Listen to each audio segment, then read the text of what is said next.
Hello, hello, and welcome to Dear Dana. It is Saturday night.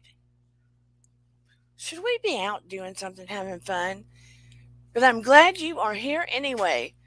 Hello, everybody's walking in this messy office that we are having the show on. Got my daughter and my adopted daughter and her guy walking through, and the dog's going crazy in the background. I am so sorry. If you can hear him, I apologize. I have one dog that likes to come in here with me. She heard them and went nuts. That is life. Life in the big city. Can you shut that door, Eden, please? Thank you. I would like to thank everyone that is here. It's what happens when you're a tiny YouTuber. I have some equipment. I don't have all the equipment that blocks out all the noise. I'm taller. Oh my God, my house is a mess. Anyway, hello, Shelly Marie and Gourmet Thursday, Santavia Major, Roman Johnson, and Miss Paranormal Witch Willow, one of my wonderful mods, and Shelly is my mod. Thank you, thank you. What would I do without you? At least it is not cray-cray at the moment, so it stays pretty calm in here. Yes, please like, subscribe, and share. I appreciate you so much. It helps put eyes on this channel and gets us in the algorithm. We are slowly but surely being seen by other people. I think at last look, I don't know, try not to look too often. I think we're still at 350. 350. We're getting there. I just say I'm grateful. When I see the number of subscribers that choose to come here, I am always just grateful. Yes. So I appreciate you so much. Hey, C. Cruz and Rosemary. Thank you for being here. This will probably be the last time that I touch on this topic. The last time.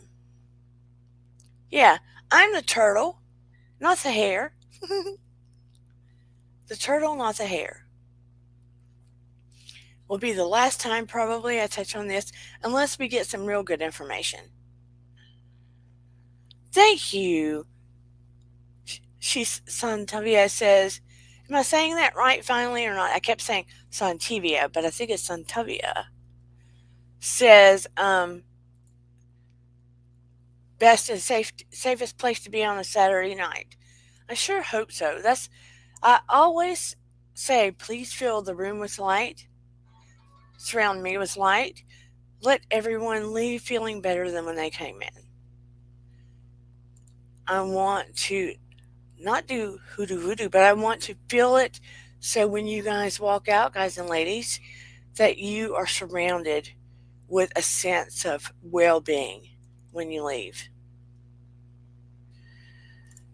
I want to know, Marie Crum, how's your pain level? She had to come back after a bump on a road. Her level went back up and she had to do the healing section again, this time via replay. Asked her to do the replay, accept the healing, do the breath work, and get back to me. And it worked again, so I want to know what your pain level currently is. No good today? Oh no, I hate when it comes back. A lot of times the pain level will remain down or gone. So you may have to do a repeat. It is always good for a repeat. But anyway, let me throw up that intro while we're here. And everybody in the bushes, I see you. Thank you for watching. Even though I can't physically see you in the chat, I greatly appreciate you. Yes, please like, subscribe, and share. Like, subscribe, and share. Or at least like and subscribe. It helps me so much. We're trying to get to that 500 mark at least so we can have that community tab. So we can communicate back and forth on that community tab. So let's throw down our intro.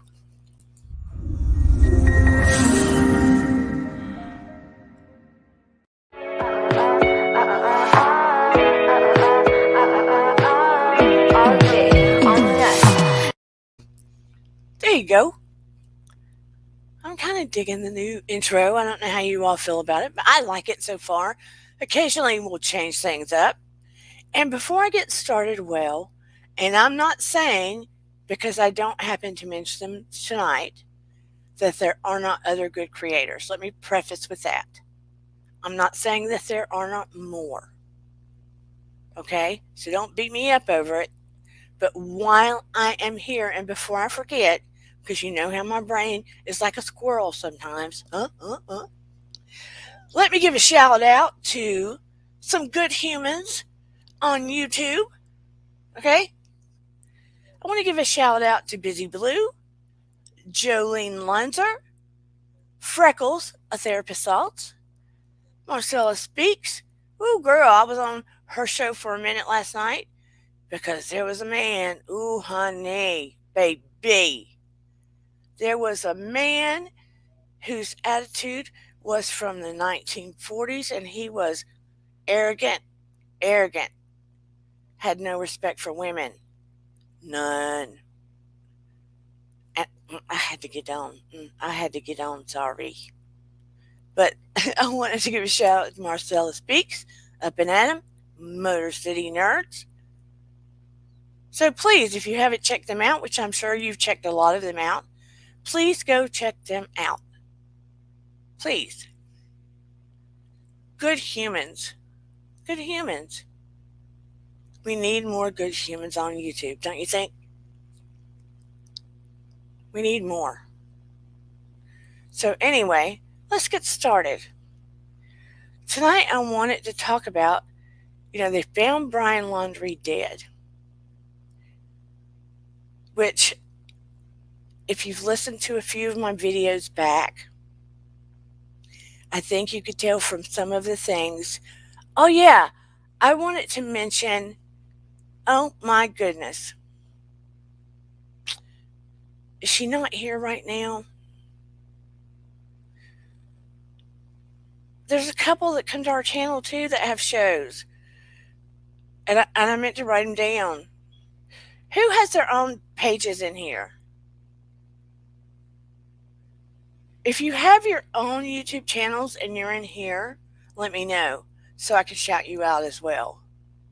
Okay? There was, who does the dressing after 40?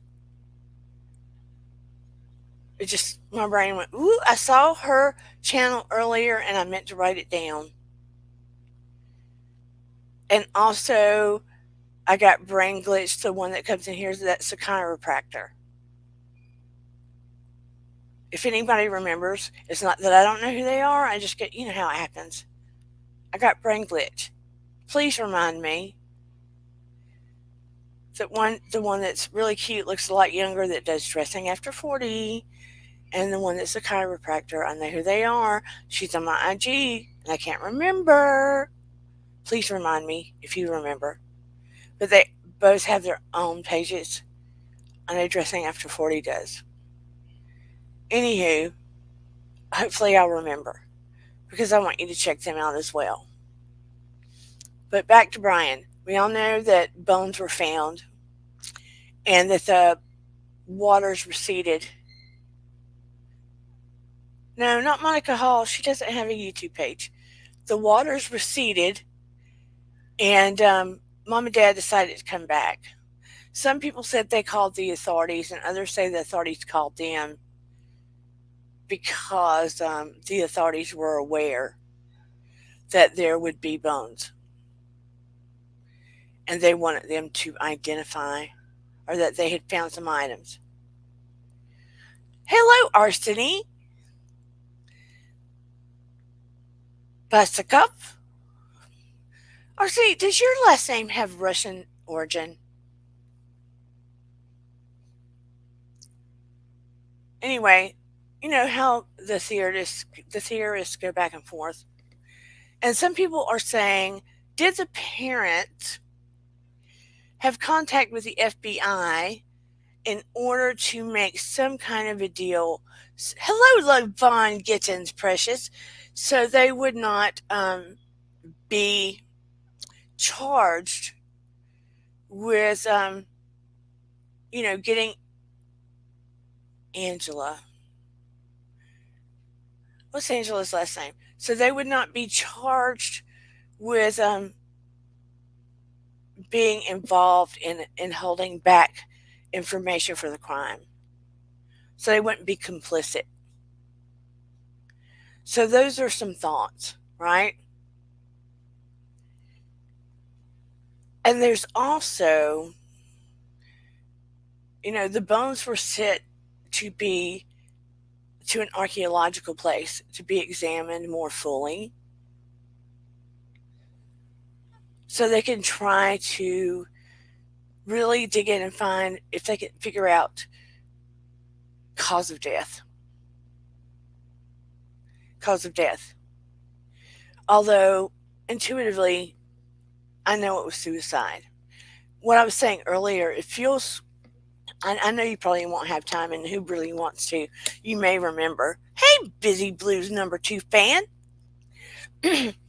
If you, maybe you'll remember, in some of my past videos, I had said, as much as I really, really wanted to go to court and their justice prevails for Gabby Petito and her family, that, and I would like for them to find him alive, that I knew it was never going to go to court. Because of what he did, he would never be able to withstand going to court or jail, and that I knew ultimately he would take his life. Does anybody recall me saying that? That I felt they would find him there and he would take his life, that he'd never go to court. I don't know if anybody remembers me saying that. I went on Pascal and said similar. A lot of people got angry at me in the chat that I said I was 100% that the remains were him. This is before it's verified. I was 100% that the remains were him, etc. Ooh, honey, his chat was mad at me. Mad at me. Angry. And I had made inferences about it before. Had a lot of people angry at me for that being what I felt. So now they're saying, yeah, I know. And my gut, I just intuitively knew. I had a friend of mine from college write me before all this came to light, wanting to know. She just came out and said, "What do you feel, Dana?" So I wrote her a paragraph and told her what was going to happen. And I told her I appreciate it because she loves God. I love God. A lot of my friends that do love God judge me because I know things ahead of time, because they think it's evil. That's the truth. That is the truth. And here's the kicker. Even if you feel in your gut and you know that you know that you know, authorities aren't going to listen to you. Some will if they reach a dead end and they tried everything. But generally, authorities aren't going to listen to you.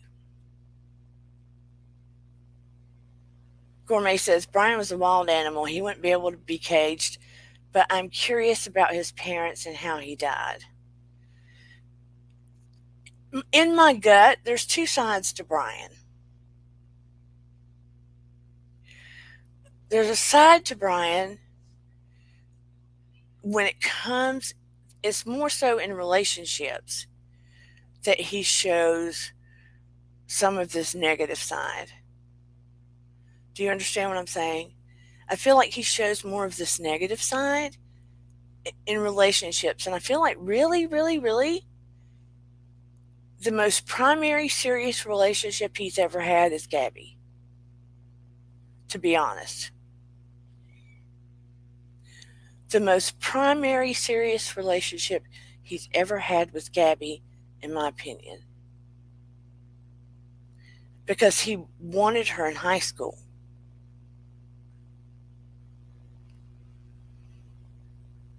You did? Did you see the Santavia? Did you see the one that I called in on? Um, yeah. If you think back to what Gabby's parents had said, and if you see some of the pictures, I feel like children loved him. And he would read books to the little kids in Gabby's family. So there's a two-sided thing to him. There's a part of him that could be kind and loving and gentle and deep. And there's a part of him in relationships that felt very insecure and wanted to hold on too tight to the point of ownership. To the point of ownership. So afraid of losing the person that he became over controlling and abusive and narcissistic. Do you see what I'm saying? It happens a lot in very insecure guys. In very insecure guys. So now that he went to the extreme and took her life, here he has spun out. Spun out, spun out, spun out, spun out. And in my opinion, he went home, and I don't know how much he told his family, but to some degree, I think he did tell him. I think he did tell him. Because I feel the attorney knew. And let me tell you why. The attorney slipped up. Look, I'm going to show you some interesting stuff that a lot of people aren't talking about. I saw one channel talk about it. You're going to be surprised.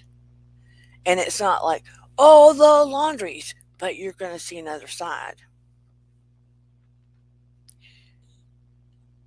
I feel like he opened up because the attorney, look, his attorney has been slipping. You've heard of Freudian slip, right? His attorney kept over and over and over on so many interviews slipping up and saying Brian was feeling grief. He had a lot of grief. He was so sad, he had a lot of grief. He said it on multiple interviews. And then he was getting nailed to the cross. What do you mean by he had a lot of grief? Can you reiterate on that? And then he was like, oh, what did I do? And he started backpedaling and saying, oh, it'd been a long day, it'd been a long 2 days, and all I could think about was the Laundrie family and the grief they were under.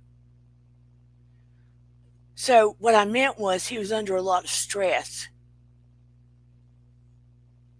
Right? It was a Freudian slip. Here is my theory on this, okay? He did have a conversation with Brian the day before or the day of that Brian left. And I feel like Brian said, hey man, I didn't mean to. I loved Gabby. It went too far. This is what I did. I didn't mean to. Can you help me? What's going to happen? Oh my God. Blah, blah, blah, blah, blah, blah, blah, blah, blah, blah, blah, blah. Because I don't feel like, The history of Brian was, yeah, he read a lot of dark stuff and all this stuff, yada yada. I don't believe he had anything to do with the Moab girls as a therapist. The things just don't fit, okay? But I feel like he did love Gabby, even though he did it. Even though he did it, okay? Even though he got dark and he did it. I feel like maybe she was talking about, I can't take this, we need to break up, blah, blah, blah. And then it was like his whole world fell apart. He did it, but he loved her and he did it. And oh my God. Oh my God. Oh my God. Hello, John Tumlin.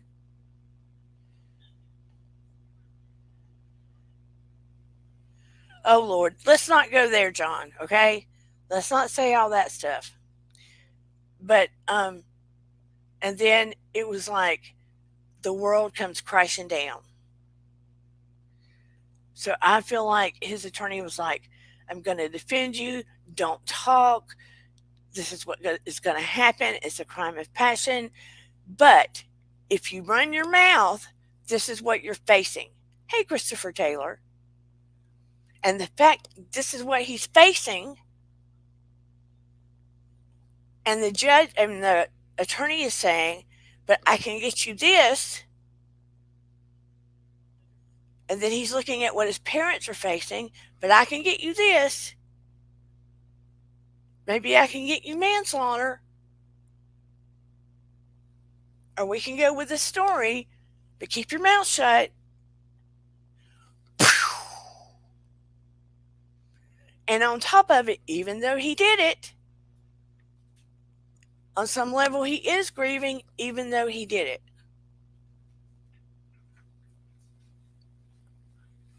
Girl, get away from me with that face. Get away. My daughter did this scary. I don't like clowns, and she did this scary ass face. She needs to get out of here. I need hugs from my Canada. I love you too. I'm Dwight Schrute. That's my adopted daughter.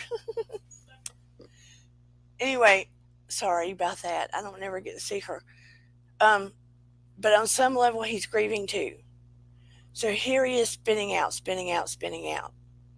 And he shamed his family. And he loved her, even though he did it. And he's facing prison.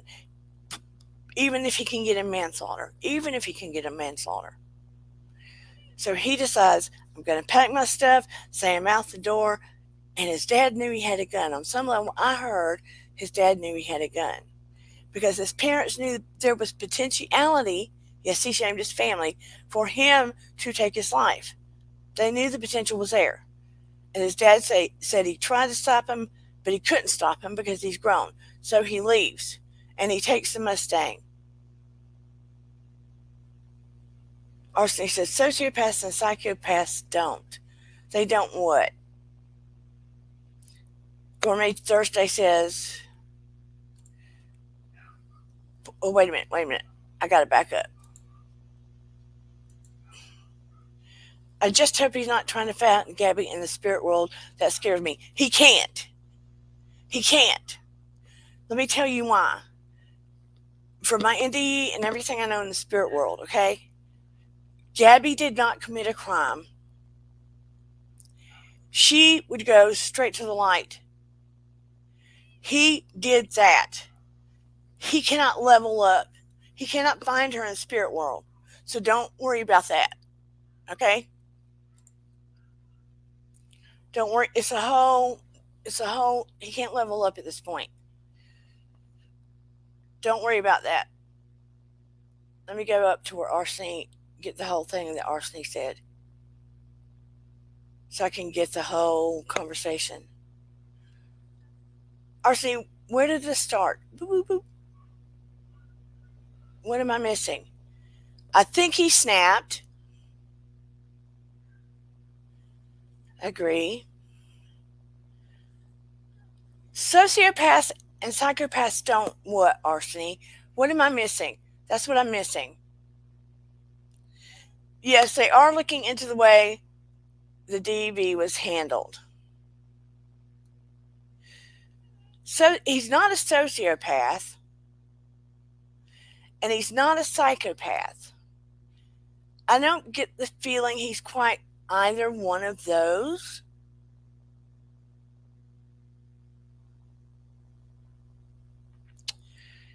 Um,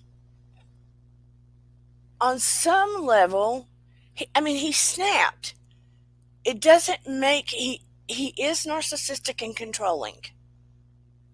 He is narcissistic and controlling.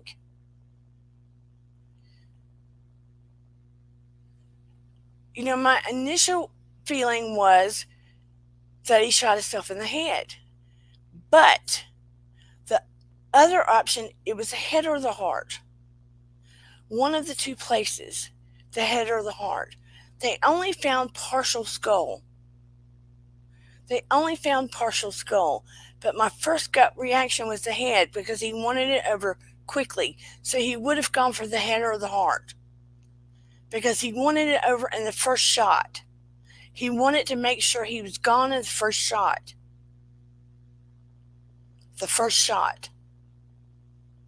I do not feel like he hanged himself.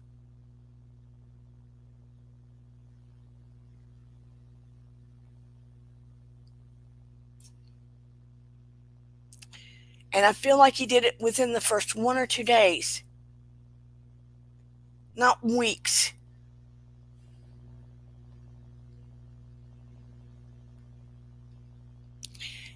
I feel like when they found the materials and then they found the backpack and then they found partial bones, because the water was so high and they roped it off, they were looking for additional body parts.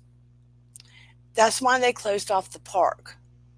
Because it was underwater, parts would have floated in different areas or animals would have taken them in different areas. They roped off the park to continue to find additional body parts and not have the public find it. Maybe the animals got some of them. They were trying to put together more skeletal remains. You understand what I'm saying? I'm hoping that he wrote, even though he read a lot of dark stuff, he was, in my opinion, one of those people that tended to keep more to himself. It was stated that until Gabby, he didn't do social media. And he tended to be somebody that would write deep things, more of a long writer, more introspective. I'm hoping that they can see more stuff on the paper and give us more of a glimpse. Hopefully he wrote a suicide letter or an admission of guilt or something, since he was not going to be around to deal with the stuff, and hopefully that he did not want to any longer shine any more negativity than he had to on his parents. And you'll find out in a minute why. It may give you a different perspective. Yes, paranormal's correct. He loved isolation. He loved being in his head. He liked writing. He liked drawing things. He liked being creative. Doesn't mean he didn't have issues. No, it doesn't.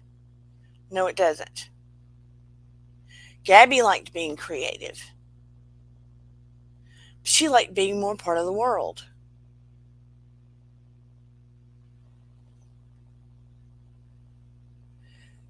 Who is Murdaugh? I may have read something about that, but you may need to remind me, Gourmet. And I'm gonna, in case anybody wants to come up with me, I will throw down the link in a minute. Yeah, he did make it really hard on his family.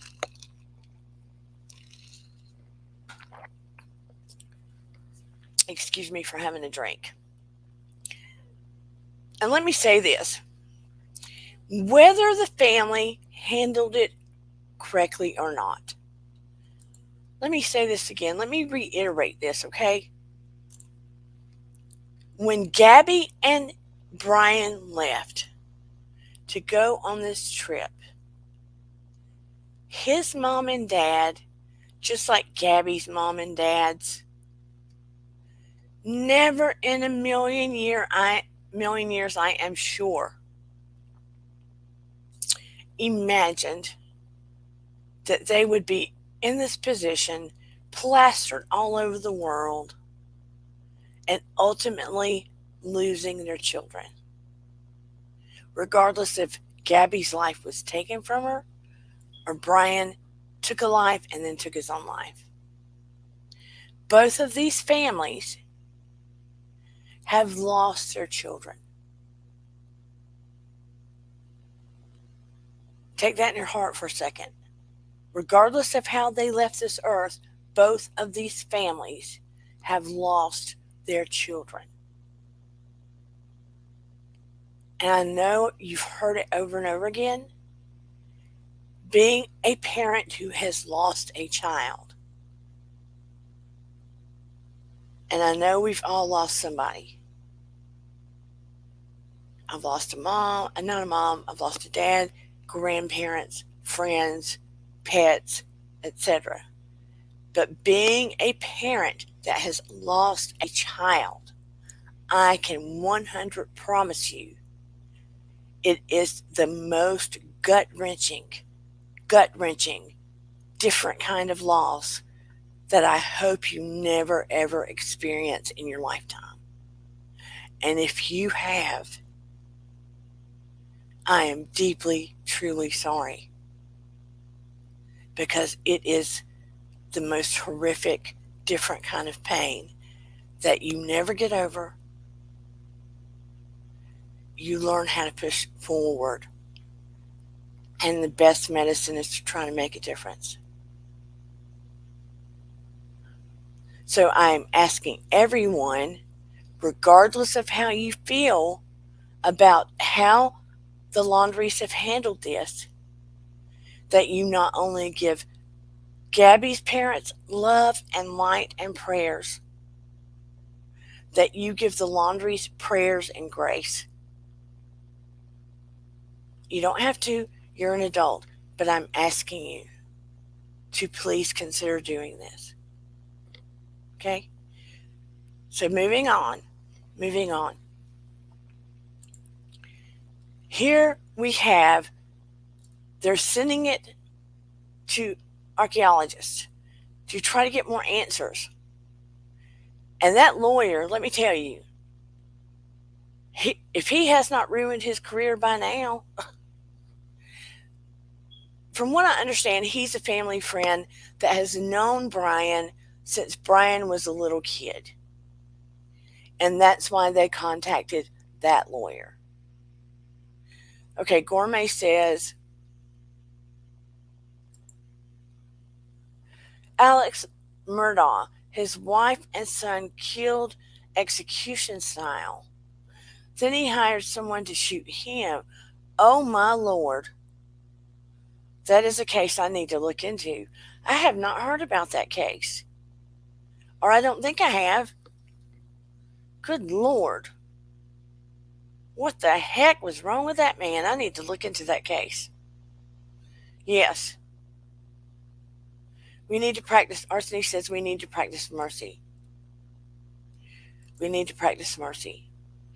You know, I would like to think that if my daughter did that, I would want her to do the next right thing. As painful as it would be, I would want her to do the next right thing and turn herself in. Turn herself in and do the next right thing.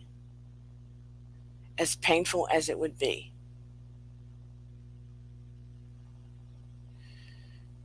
But, you know, this family is going to be under scrutiny for the rest of their life. The Laundries will be.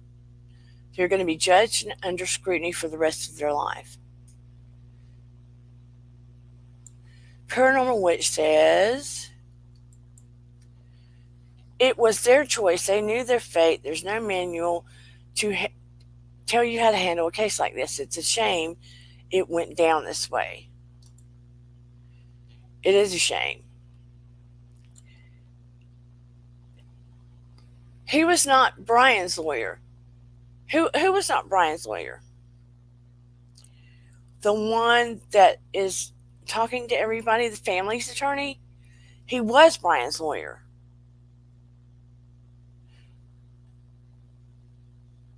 Gourmet says she's not going to torment the Laundrie's parents, but they would still had a son if they turned him in. Yeah. They would still have a son if they turned him in.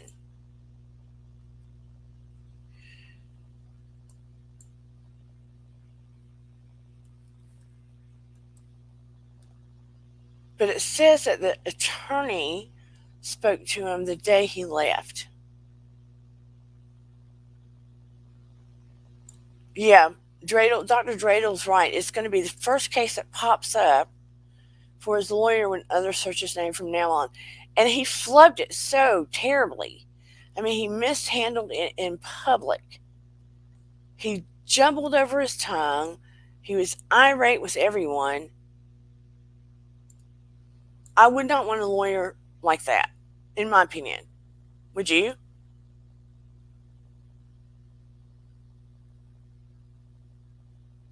I mean, I feel like he misguided the whole family. Misguided the whole family. And they're saying basically that as far as the parents knew, that Brian was basically giving them the idea initially that he and Gabby had an argument and broke up to start with. That was their impression of what occurred. But that doesn't make sense. Why would you break up with someone and leave them stranded in a whole nother state? Leave them stranded in a whole nother state. You would think you would use common sense, especially if that person lives with you and all of their belongings are in your home. And they're saying that is why the parents didn't initially say anything to the Petitos. And they're also saying that the Petito father never came to their home in person. They never came to their home in person. But I'm about to show you something. I'm going to drop the link if you want, but I'm about to show you something first that is going to be a little curious to you, that we're not seeing on social media yet. I've seen it. I saw it on one small channel. I can't remember the channel, but this is public. This is public, and I don't know if any of you have seen this. This is from friends that grew up with Roberta Laundrie, and they have private pictures, family pictures, personal private pictures, and some backstory of what's been going on. Very interesting. Very, very interesting. So you will want to stick around for this. No joke. I hope I have said hello to everybody. Make sure. I hope I said hello to Dr. Dreidel, Rosemary, Santavia. Who have I not said hello to? Shelley Levon. I'm blind as a bat. Arseny. Oh, yeah, by the way, on Cruise, on Wednesday, I take Eden to see Harry Styles. Hopefully I can get some video. So there will not be a Wednesday show, probably a Thursday show. But on Wednesday, it's 2 years past due. I got the tickets for 18th birthday, and then we had, the pandemic. So I will be at the Harry Styles show with all those teenagers. I'm a little nervous, anxiety, but she is itchy to be there. We will be at the Harry Styles show. So that is why the show will be shifted. What did Arseny at? Do you feel any supernatural interference with this case? Uh,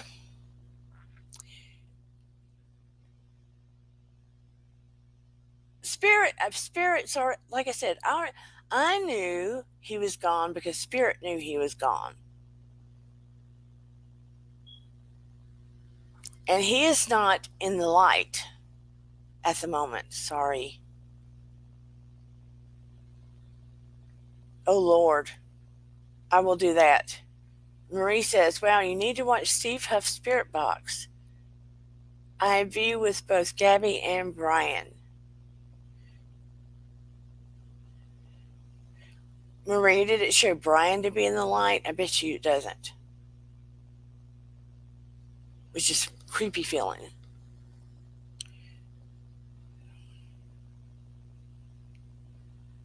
But Gabby would definitely be in the light. Sometimes there's a delay after they pass. But I feel like I said, I feel like he's been gone for a while. I feel like that's why they were having a difficult time finding him, especially if he was that deep underwater and there had already been that much decomposition. Because let me tell you, okay, if you're in decomposition, yeah, the dogs and everything would find you, but if you're underwater, decomposition is rapid. And think about this. If you have a pet, and I'm sorry, this is TMI. So if it triggers you, trigger warning. But if you have a pet and you give them a chicken leg or a turkey leg with all the meat on it, and you give that to your dog, how long does it take them to clean that bone? Let's be honest. You give them a full turkey leg or chicken leg, how long is it going to take your dog to clean that bone?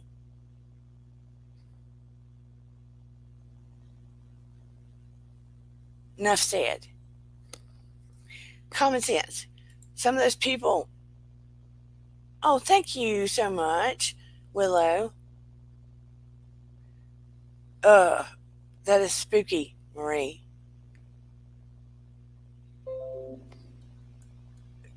Good luck. Oh, at the Harry Styles concert. Yeah, I know, right? Um, think about some of those people were trying to argue about, well, they found bones and it wouldn't be bones and there would be this. No, it would not be. Thank you so much, Willow. It takes seconds for animals to get to it. And if it's underwater, and I think it happened in the beginning. But anyway, let me share something very interesting with you. Very, very interesting. Here we go. And it doesn't have sound. So,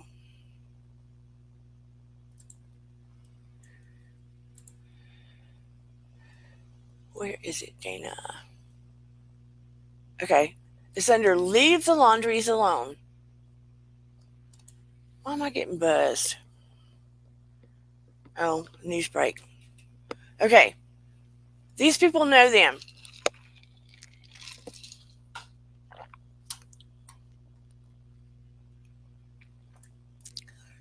Let me go to the original section. Maybe I need to go back. No, I don't. Okay. Leave the Laundries Alone. This is what happened. Please read carefully. All details. The lawyer is talking now and it will come out. Brian went home from the trip and told his parents that Gabby and he had a fight. This is speculation, but Cassie accidentally said it. That's what he always did, meaning take a break when she was going to say fight, but the FBI told her don't say anything.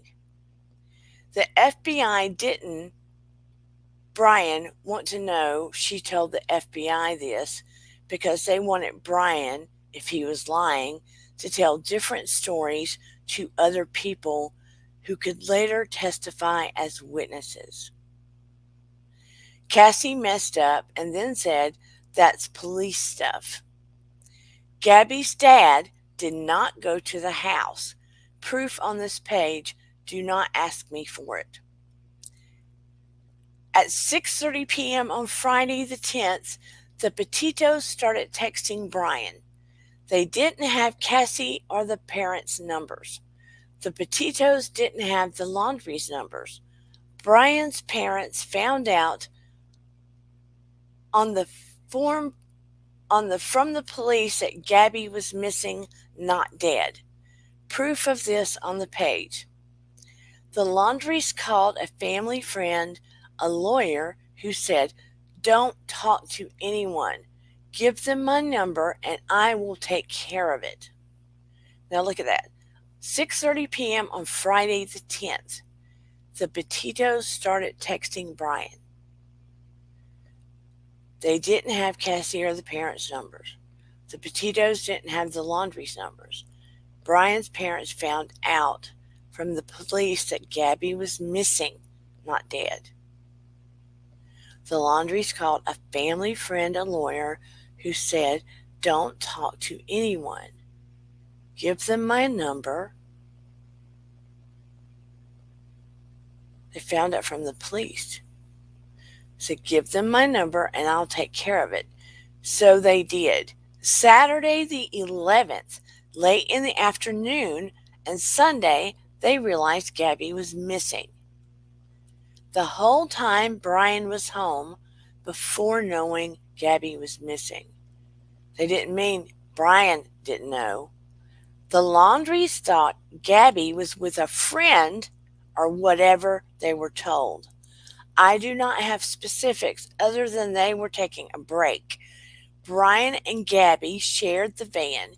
Gabby and Brian lived in the Laundrie's condo, not with them. Roberta and Chris lived in Long Island and sent Gabby and Brian to live in their condo in Florida. It was retirement community. The Laundries still lived in New York at the time they sent Brian and Gabby to the condo. The Laundries took crap from the HOA for this because the kids were young. I don't know if that's what led to the trip or not, but they left in July. Chris and Roberta only recently moved to the Florida house they are in now. Nothing was unusual to the parents or to Cassie from the first to the time police told them Gabby was missing. It was just a couple taking a break. Okay, I'm going to stop where I can see you all, and then I will continue reading in a second. Boop, boop, boop. Okay, let me stop where I can see everybody because I can't see you when I'm doing this. Okay. I want to see your comments.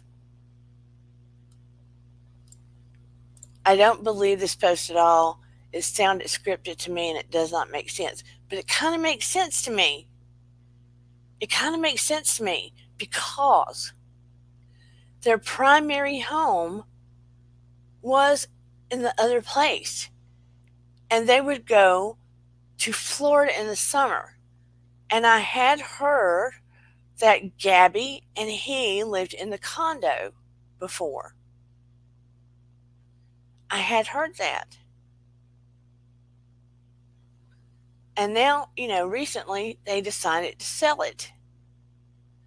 Only recently did they decide to sell it. Like real recently. What are your thoughts on what you're hearing? Anybody else? I mean, some of it rings true. Oh, Lord. Everybody wants the conspiracy theory to continue. They want the FBI and the other authorities are not going to risk their jobs to cover for the Laundries and Brian. They're not. They're not. So they just want the conspiracy theory to keep going. A lot of people have wild imaginations, and I get it. I get it. But no. Do you really think the FBI would be on this side to help this family fake it? Do you really think the Laundries have enough money in this world to get the FBI to be on their side? The FBI. No. People out in YouTube world, use your brain. I'm not saying you're dumb, but come on now. Come on now. Are you mad that the parents found it and you don't get the money? I don't think they're paying the parents money for it. I don't think they're paying the parents the money for it. Maybe that money will go to charity or the Gabby Foundation. That would be nice for the community to push for all that money to go to the Gabby Foundation. But I will continue. Now listen closely and make comments and tell me how much of it rings true. And I'm going to show you pictures too. You'll be real interested. Now, the last thing I read was nothing was unusual to the parents or to Cassie from the first time the police told them Gabby was missing because it was just a couple taking a break. Now, if they thought maybe Rose was meeting her,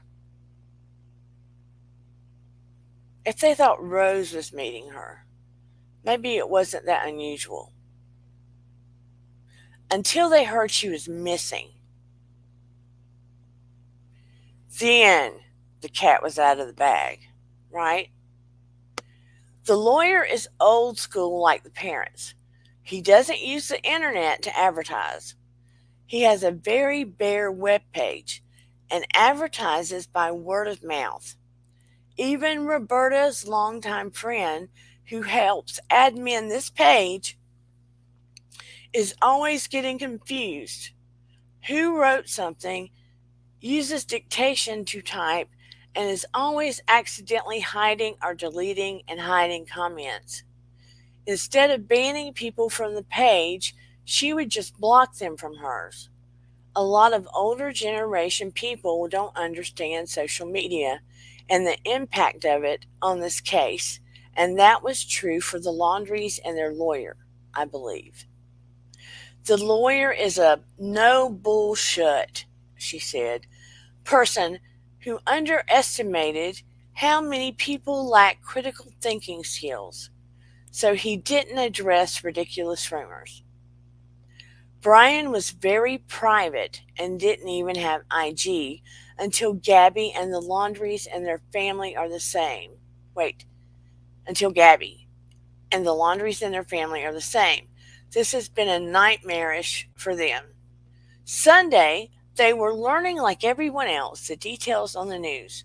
Cassie was in Orlando at Disney with her kids when she found out about Gabby and left her vacation early. She and her parents were thinking this has to be a mistake. She didn't even tell her kids about Gabby because they would ask questions that Cassie didn't have the answers to. But the protesters screamed, "Brian killed Gabby," so loudly, here's when they came to the house, that the kids found out in that traumatic way that their beloved aunt was dead and their hero uncle was missing. Okay, that's a little thick. Beloved aunt and hero uncle. Anyway, the lawyer told the Laundries not to talk to anyone, and they haven't, but he has since spoken to Cassie. Stop saying you know what you would do in this situation. He did what any good lawyer would do and told them don't talk. He's a close friend and they trusted him. Monday, Brian took off. The parents realized it, I think, on Tuesday, and they told their lawyer, who told the FBI. The local police didn't find out or release it until Friday. Not their fault. I don't believe his parents saw him leave. Have to research where I saw this and post it. Brian parks the car in a way that he wanted to be found dead. He went there to kill himself. Do you hear that? She writes, Brian parked the car in a way that he wanted to be found dead. He went there to kill himself, but it rained that night and the next day flooded. His parents hiked looking for him one day for 5 hours, and hours another day. Now listen, these are people that said they have known the Laundries for a long time. His body was close to where he parked, but underwater. When Brian came home from the trip, his parents got him a new phone. He said he lost it. I think he destroyed it. His parents bought him a new one on a plan at AT&T. You buy a burner phone at Walmart. I've had several, not at AT&T. If you're out camping, it's not unusual to lose or break a phone, and his parents thought nothing of it. The phone and Brian's was left behind when he went to the reserve. His parents knew he was dead, and in the reserve was no phone. Okay, are you hearing this? His parents knew he was dead, and in the reserve with no phone. That's why they never tried to go on TV or find him. Brian possibly took his gun and probably come out that he died of hanging or self-inflicted gunshot wound. But that's my speculation, she says. See, I just saw this like 2 days ago on some small channel. His parents took the car on the second day, so it didn't get towed, and have been knowing their son was probably dead this whole time. Their lawyer was going to give a press conference to clear them, but the FBI told him to cancel it. The park was reopened, and yesterday the Laundries told their attorney they were going to go look where they thought Brian is once they could. Search again in the open park. The lawyer told police of their plan. The police met with the Laundries. Chris took the police through an area and they zigzagged. He found a bag and 2 items. He whispered to Roberta, and they put the items in the bag because there was a reporter there. They gave it to the police. It was a white, dry bag that protects items by being waterproof. The police told Chris and Roberta to go home. Now, how would she know this? She said they know them. They grew up with them. The police told Chris and Roberta to go home because they found something. It was Brian's backpack and his skull. The Laundries went home, and it was reported that the protesters were screaming, Brian is rotting in hell. And they became emotional and broke down. This is what happened. I'm busy, but will try to answer any questions that are respectful. Anyone being nasty, go to the dozens of other pages for it. You'll be banned. If you ask questions that have been answered on this page, I'll ignore you or block you, depending on if you're being sincere or just trying to retwist the narrative. And people started commenting. Now, they have, let me go back.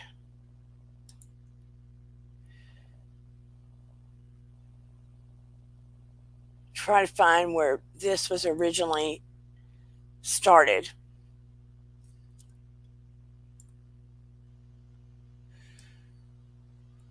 On the Leave the Laundries Alone page. Oops.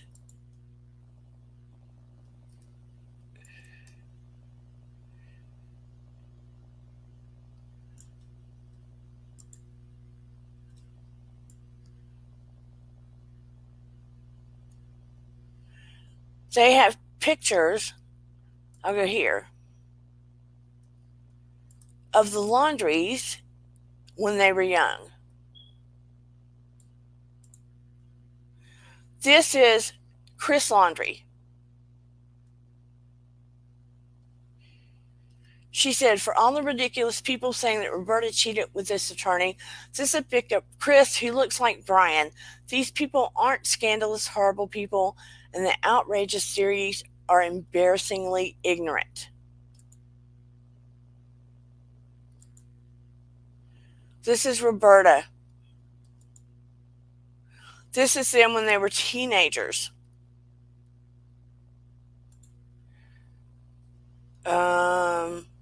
Here is a screenshot of one of the texts. They aren't cooperating with law enforcement and don't want to find their son because they're two retired juice-selling criminal masterminds who managed to fool the FBI, or they would already been arrested as accomplices. Provided Brian's DNA to the FBI when there was no warrant compelling them to do so, but they aren't cooperating. She was trying to prove a lot of the things wrong.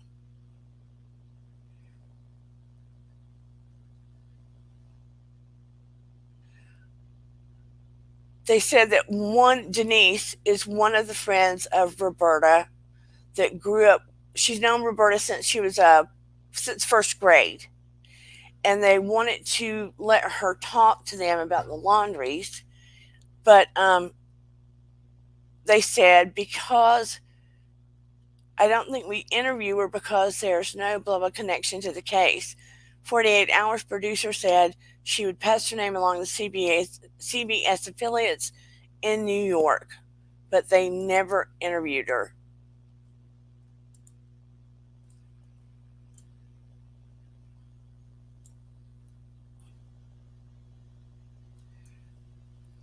Anyway, bottom line, they say the Laundries are very good people, that Roberta is very, very kind-hearted, that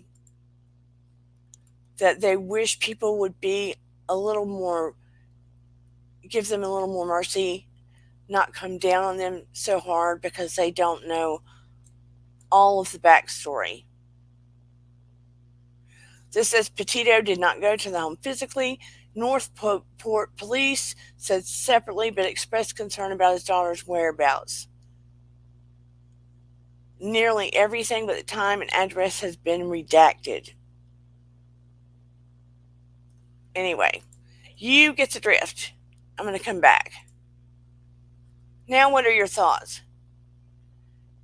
Oh, you couldn't see it?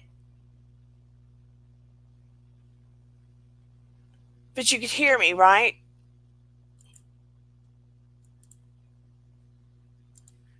I want to hear your thoughts on the parents, the case, where you see cracks in it. I feel like they are really upset because there is the Laundries they know prior to this case. And they see the Laundries getting torn to shreds. And they know pieces and parts of what's going on with the case. And now Brian, has taken his own life, in my opinion, allegedly. And now here is the Laundrie family left to pick up the pieces. Left to pick up the pieces.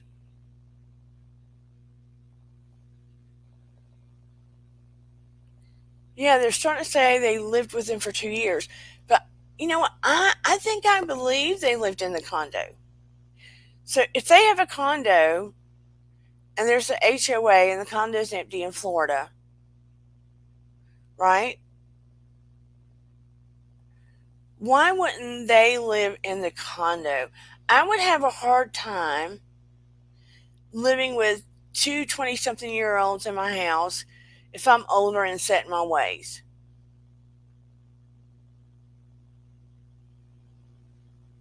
If I'm older and set in my ways. unless the job was there. There's still pieces and parts we don't know. We're all kind of making assumptions, right? But there have been others that said they lived in the condo and not in the house. But I saw on another channel, the guy named, I think his name was Doug, he and his wife went to go to that condo and went knocking on the door. And a lady that was a dog walker in that development said she remembers them living there. You are absolutely right, Santavia. Santivia. Tell me if I'm saying it right. We've had this discussion, and I know I'm not supposed to say Santivia. Is it Santavia? I want to do it properly and not butcher your name.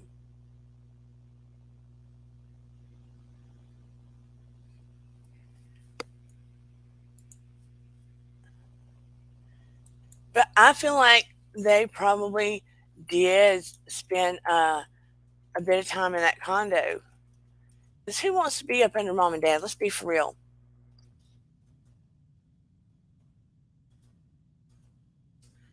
Who wants to be up under mom and dad? I mean, even at my age, I loved my parents, but I wouldn't want to be up under them as a married woman this age. It gets kind of, you know, and especially, I wonder if they checked that condo, but it's a moot point now. It's a moot point.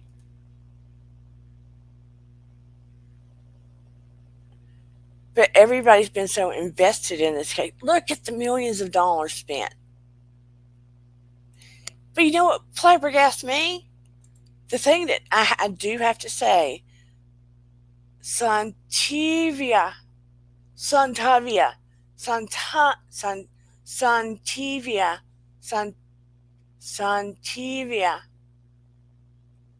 Santivia, Santivia,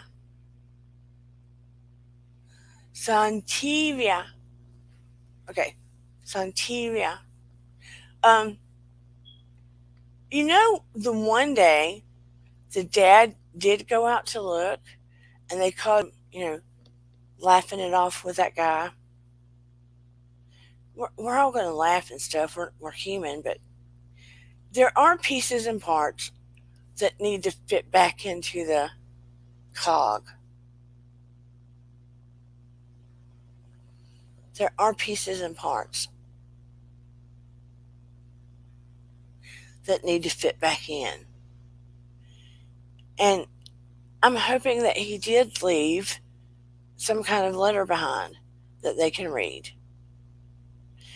I am grateful that the countrywide chase is over and all of these theories are done. People probably had a good time with it. I would like more eyes to be put on other cases. And I think that I'm going to spend some time for us to try to put some eyes ourselves on other cases. Critical eyes, not cray-cray theories. Critical eyes. Eyes of discernment, not way out there theories. You know what I'm saying? Would you all be interested in that if we saw cases that really needed critical minds? Not way out there, where's Waldo kind of things. Shoeless One said, I feel his dad's involved and I don't believe it was suicide. But here's the thing. If his dad did something, it's only going to make what's bad worse. What's bad worse? It would mean Brian did something, and then Dad did something to Brian, and then Dad's going to go down. That it would make what's bad worse. I respect what you're saying, Shoeless One, and we'll have to see how it muddles out. And maybe you're right. Good. Because if we can crack the codes, that would be good. The thing is, can we make them listen? Maybe we can't, but maybe we can still crack the code. Put critical eyes on things.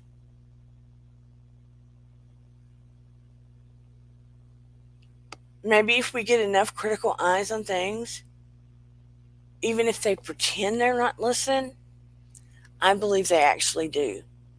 If they feel like you are putting critical thought on something and not putting like far out, cray cray, out and left blue yonder thought on things, I truly believe they do listen. Because they're like, oh, that's an idea. Honestly, I do believe they listen. My uncle was in GBI. I do believe they listen. And some things are way far out left and stuff, and if they get it at the end of their rope, they may listen to that too. But some people go way far out there. Way far out there. I'm letting up Gourmet Thursday. Hi, dear Dana. Hello, Gourmet Thursday. How are Uh, you? Good. So it took me a minute to figure out how to get in here. So I don't know where you are, but I don't want to interrupt your train of thought. No, it's fine. I invite people to Okay. come up.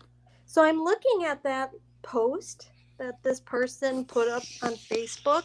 Yeah, And for the most part, I mean, I think it answers a lot of questions.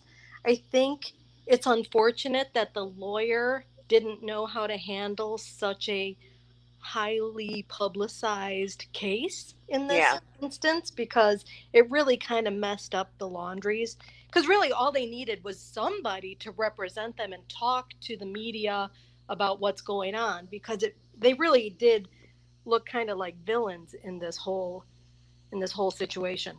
100%. But in part of the post where it doesn't really make sense to me is like where they say Brian parked the car in a way that he wanted to be found dead. How did he park? What? He parked the Well, car dead? here's the thing. As I look back, originally, the parents took them to exactly that site. They did. They took him to that site No, and no, let. no, no, no. Oh, They took the authorities to that site. so they knew where he went, that he was going to kill himself. They didn't stop him. They didn't tell anybody that that's what he was going to do. I don't know What that I what don't parents do I that? don't I don't know that they exactly knew that he was going to do that. That was one of his favorite places to go prior to all of this, Mhm. to hike or hang out. But they say later in the post, his parents knew he was dead and in the reserve with no phone. How did they know that? If they didn't know, that's why he was going there. I feel like when he did not come back and they knew he left a phone and he left they at some point there was a note on his car. Now, to me there was a discrepancy. Was the note about his car getting towed or was the note from Brian? Right. I heard both too. So I don't know. Because they picked up the car and took it home. Well, I mean, see, even that's weird because, Yeah. why would they do that? You know? Your kid's out in the wilderness. And now you've taken his mode of transportation? Right. That doesn't make sense. No. So to me, By they the this sounds like at this point in this post where he left the home, Gabby is missing. Now they know that it's not a big fight. They know something bad happened and Brian now, decided to leave. And it's recently come out that the father said when Brian left, he left very upset. And they yeah. tried to stop him, but they couldn't because he's a grown man. So they knew I more. I feel like they knew he did it. Yeah. And see, and this is where they hurt themselves again, because the public feels like they knew and they didn't say anything, and they cost taxpayers money. They've let this thing become a big circus. Everybody's upset with them, and they could have avoided a lot of this. That lawyer really, I mean, honestly, they should sue that lawyer for putting them in this predicament, but they all handled it so poorly. Um, Yeah. and they, from this post, it says, from if this lady is believable, she says that they knew that he was going there to kill himself, and they knew exactly where to find him. And that whole like zigzag thing, that's very detailed. Yeah. That's It's like, too detailed for them not to know. There's too many details that are believable mm-hmm, that feel like they came mm-hmm, from something they heard mm-hmm. for it not to be true. And I know they're taking up for them, but some of it feels like it works against them. Yeah. I And mean, it says that's here in the post too that the parents took the car so that it wouldn't get towed, which tells me that that was probably the note on the car. But why were they driving past the car? They were looking for that car, you know. right. They they knew what was up. But it's very the issue is that a girl was killed by their son. They knew it, and they did nothing to help this situation. And I know we can all say, well, if it was my kid, this is what I'd do, and maybe we don't know what we would do, but you know, follow the law.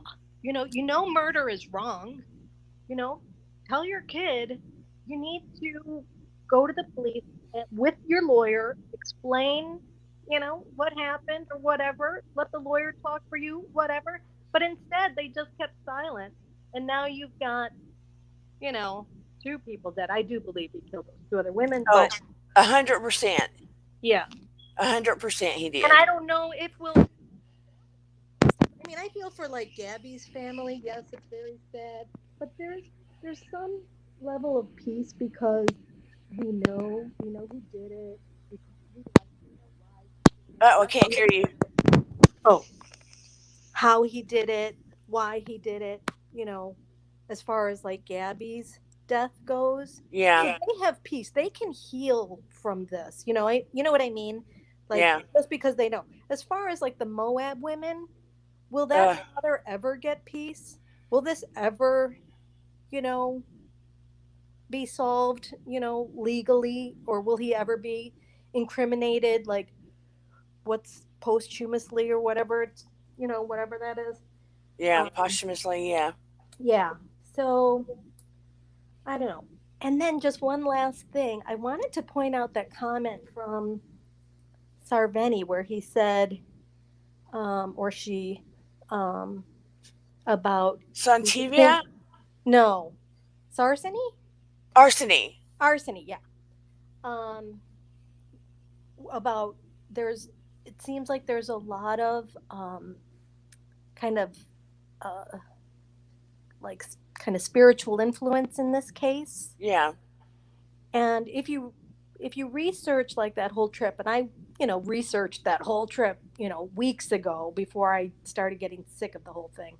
But they when things went really bad for them, it was on the 12th of August, but right before then, like within the last week or of that time, maybe within the last couple days before the 12th, they stayed in a place called the Devil's Garden. Oh, whoa. And if you look it up, I mean, it's very supernatural. But also, he talked about a lot of flies bothering them. If you recognize on the police body cam video, he was like, there were so many flies. He brought that up a couple of times that the flies really like irritated them and got to them. And then the next day, they got into this huge, huge fight where, Gabby almost gets arrested. and then everything just goes downhill from there.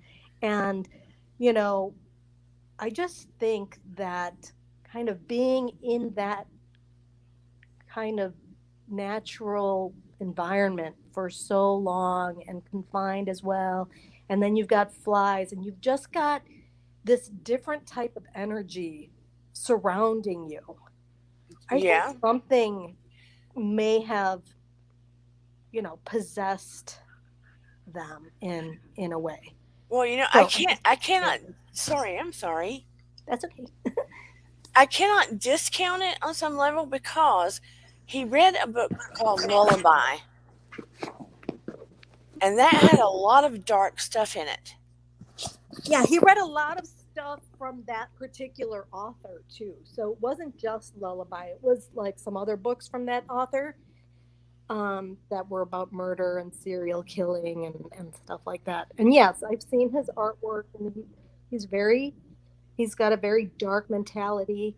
And she did too. If you look at some of her posts, she was very thrilled with the whole morbid podcasts and um, and not that there's anything wrong with it, but they did smoke a lot of weed, and there was just an element of, you know, both of them. I mean, I honestly don't think that Gabby was some saint.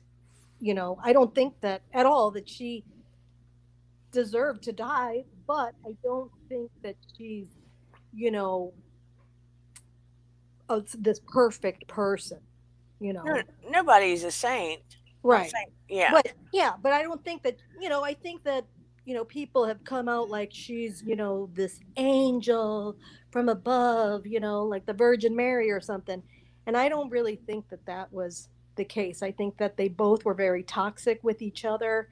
And, there was stuff recently that came out about her. Somebody was posting how, she didn't really work and she was just kind of leeching off the family, just stuff like that. And not to speak poorly, of the dead or anything, but I think it's important to, kind of, level set and not make somebody out to be bigger and better than they were.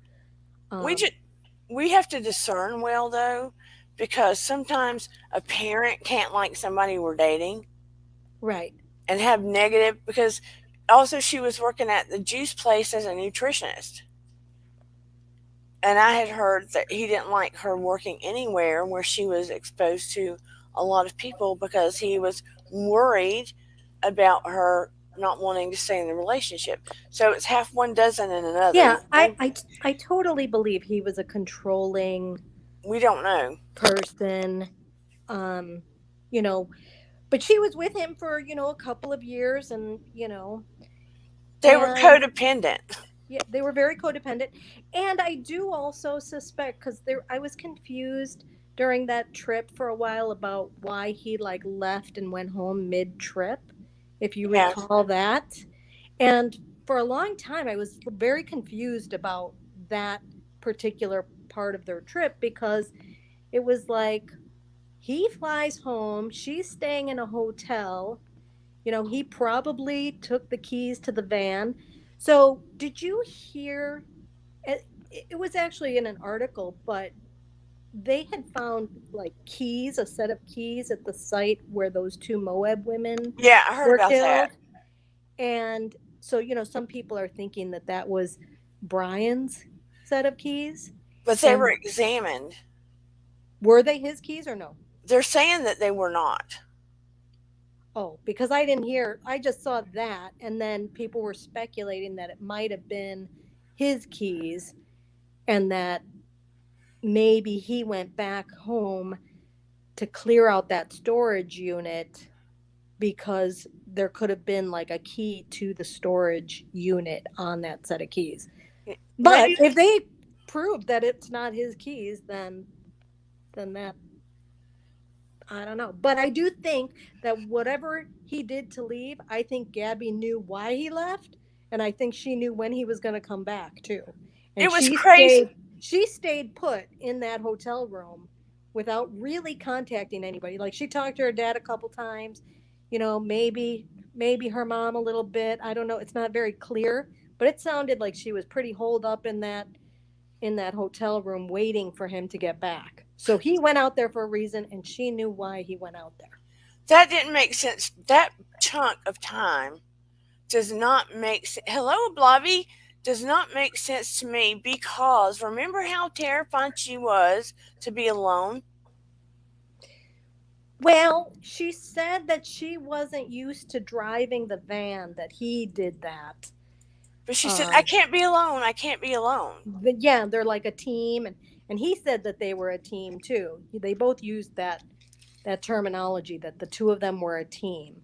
But she wasn't really, when you're in a hotel, you feel a little safer, as opposed to being out in the wilderness in a van. Because I don't really think that they slept in the van. Yeah, They pitched a tent wherever they went and they slept in the tent. yeah, So I don't think she wanted to sleep out in the wilderness by herself. Who would? no, What female would want to do that? But in a hotel room, that's a different story because you're safer, you know? I agree. But for them to be on this journey, going across the country, and all of a sudden, he's got to go all the way back to Florida for a week, that doesn't Exactly. make any sense to me. Right. So if those keys were not his, then it still is a mystery. But if I mean, those keys were his, then it makes sense to me, why he might have to go back. Because didn't they say he like cleaned out the storage unit? yeah, Why would he clean out the storage unit unless he wanted to maybe get rid of some evidence or get something? Maybe he needed, more bullets. I the, don't know. the excuse was to save money. But that's so stupid to drive for That a does week that to go doesn't save save money. that doesn't save money because he had to buy a plane ticket and put her up in a hotel. That Yeah, costs more money than if you're living in a van and pitching a tent somewhere. they were saying to save more money for the trip because they thought they wanted to stay longer, which made zero sense to me. That doesn't make sense to me. So I'm just going to say I don't think that's right. But, something was up with that whole storage unit, but I do think that Gabby knew. I think Gabby knew why he left and knew when he was going to come back too. Because They somebody, were a team. They were in this together. my college roommate was like, why would he leave for a week and come back? Why did he come back if he was just going to take her life? And he didn't take her life right away. I don't think he No, wanted to take her life. not. I don't think They it got was the into a big, plan. huge It fight wasn't the plan. afterward. Yeah, Yeah, I mean, that day that right they were at the restaurant, he was very, very upset, yeah. and she's apologizing, and then it was either that night or the next day that, we think that he probably killed her. Um, and it was probably a fit of rage, like maybe she was fed up at that point and said, I can't do it anymore. And, I got to go. And as soon as I get to Yosemite or wherever to meet her friend, it's over. And, he just, you know, Everything couldn't do it. escalates. Yeah. And Yeah. like if they're tired, if there's been an argument, and with that kind of personality, when it's If there are narcissistic flies. and controlling and stuff, and when it's built up like that, where you're in and out, and you've got to be right and everything, and she's gone in and apologized, it is an immense betrayal. Yeah. And so it escalates outside of that.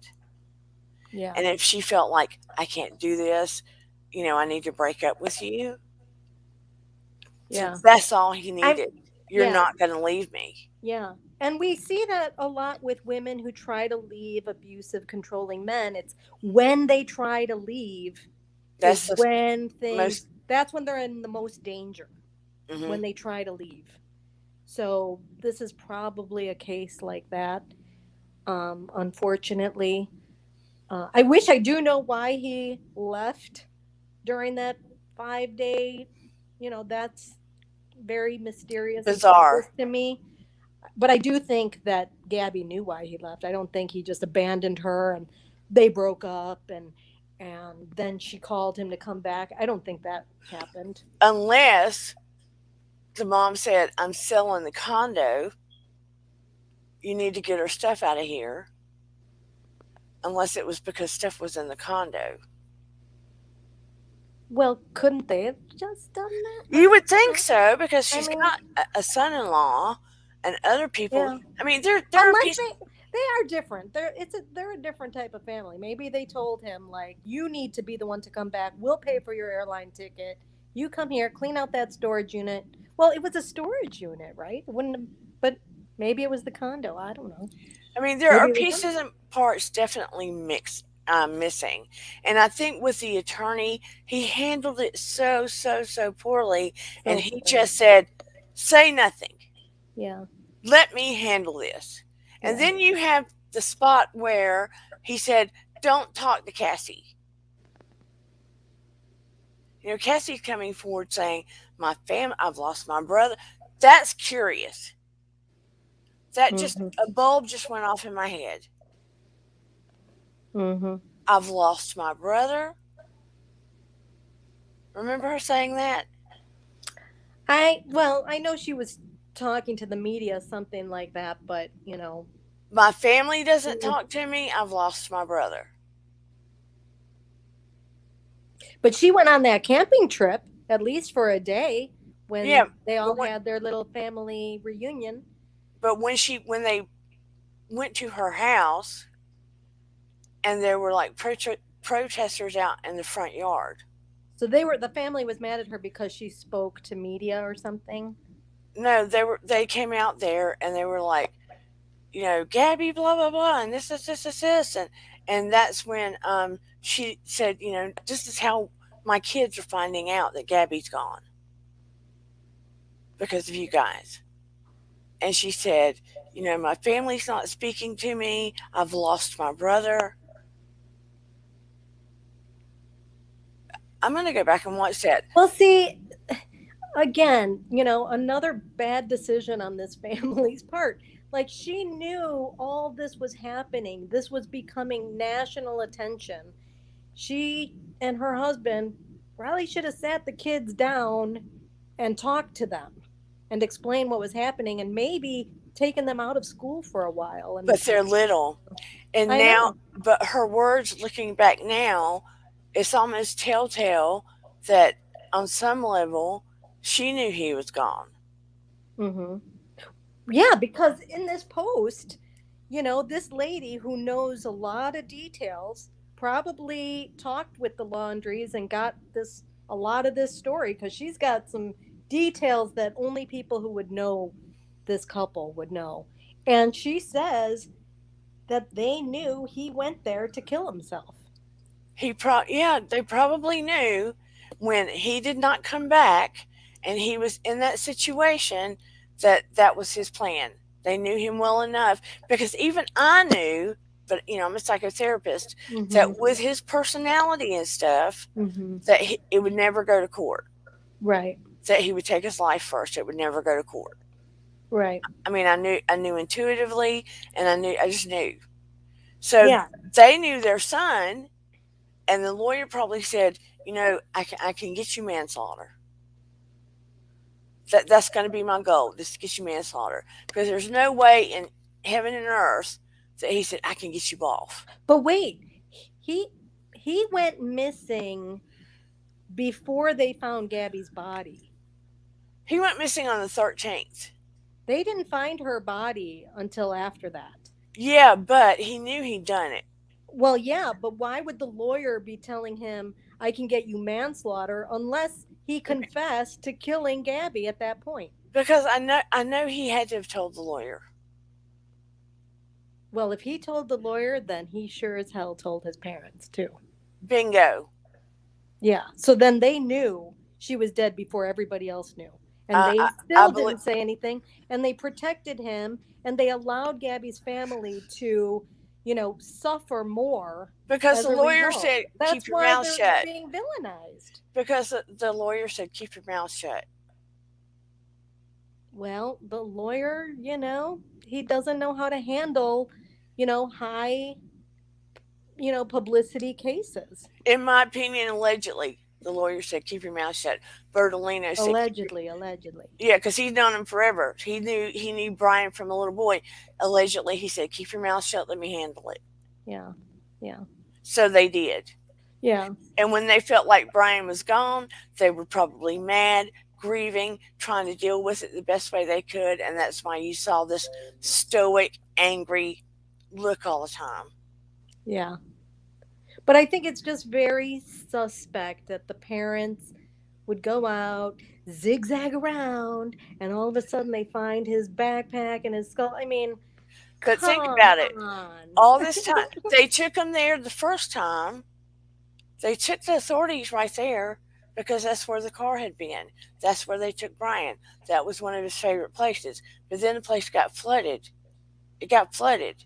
So when the authorities went there, I saw the on one of the places, I think it was Popcorn Planted, when the what are those things called that fly around? That just Oh, fly, yeah, drones. drones. When the drones were getting a closer look, you could see the dogs run around, and they were running around crazy like they were picking up on a scent, but they couldn't quite get there because it was flooded. It was so flooded. But didn't wasn't it just like confirmed that these cadaver dogs can detect dead bodies even in water? Exactly, but here's the thing.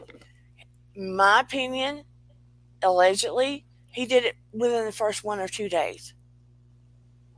They weren't looking within the first 1 or 2 days. So by the time they were looking, he was already bone. He was already bone and scattered by the time they were looking. And And his parents knew that supposedly. I think they were pretty sure in their gut, this is what happened. I mean, until they look, they don't know no. And they pray that it's not true, but until they look, they don't know no. And any parent doesn't want that to happen. Let's be I, for real. I mean, it's just so bizarre because like you're a parent, right? God, yeah. And I've Okay, lost a child. I lost so my but son. if you had a kid that you sensed was going to go to the woods and commit suicide and you knew exactly where they were going to go, would you allow it to happen? Would you wouldn't you do more? I mean, would you just sit back and be like, well, he just went off and wanted to kill himself, and so we just let him go and kill himself? And I I would mean, be, really? I would be trying to do everything to stop it, but that's me. Well, I mean, it just seems hard to fathom that the parents just Th- were like, okay, and then didn't say anything for weeks and weeks, and they're like knowing, supposedly knowing he's already taken his life, and so they're just going on with life, and maybe once in a while helping the police search and not finding anything, and then when it's for whatever reason, then they're sick and tired of it, and they're like, okay, we'll just take you right to the spot. Here he is. Thank you, Gax Jackson. And Sheila's one is determined he didn't kill himself. It would be nice if it was like an alligator just like took a big old chomp out of him and oops, but he probably did kill himself. So what do you think happened, Steve? Steve is going, he didn't kill himself. You think the dad took his life, right, Steve? The dad? I think Steve thinks the dad took his life. No. Thank you for dropping in, Diana. And welcome here, Gax Jacks. I hope I'm saying that right. And thank you for saying you're sorry. You didn't do it, but yeah, thank you. Yeah, but I would try to, like, if my daughter took off like that, see, on my phone and my husband's phone and my daughter's phone, we open a tracking app. Of course, it's a little delayed, but we kind of we know where each other is for safety, reasons. But yeah, Paranormal says, I want to hear Steve's opinion. She wants to know his theories. Come on up, Steve, and tell us what you think. Should I drop off? No, Oh, okay. I'll Not stay unless you on. want. Not unless you want to. The more, No, the merrier. yeah, I'll stay on if you want me to. Yeah, I like hearing I have other lots people. of opinions about this case. Look, I love it when people come up and it's not just me. Yay! Sometimes it's lonely. I'm sure everybody doesn't want to hear this accent all the time. No, you have a lovely accent. Well, thank you, Gourmet Thursday, and thank you for coming up. You're And welcome. I saw you on Jolene. I love Jolene. I know she's great. She's so funny. But Yeah. Steve, tell us what you. I want to hear what you think if you feel like it. And I do think I would like to. Who is interested in us taking a look at the Moab case? Me? Because that case is driving me nuts. Well, I think that Brian did it. Thank you, Mary. Marie. I can't hear you, Gourmet. Oh, I think that Brian did it. At first I kind of thought about that, but I just don't know. There's too many discrepancies, and I think that case was somebody that was a little skeezy and had an issue with the fact that it was two women in a relationship, and they were more sociopathic. And it just so happened to be at the same time that Brian went mad. Yeah, Isn't that interesting? Right in the same town, the Van Lifers, another couple, probably friends of Gabby. That girl looked like Gabby. She looked like she could be Gabby's sister, the and younger one, it's Kylan. sort of a hippie-ish town, and Mm-hmm. and the energy is supposed to be generally good. And people liked them. And that one girl worked in the Moonflower, and the other one worked at the McDonald's.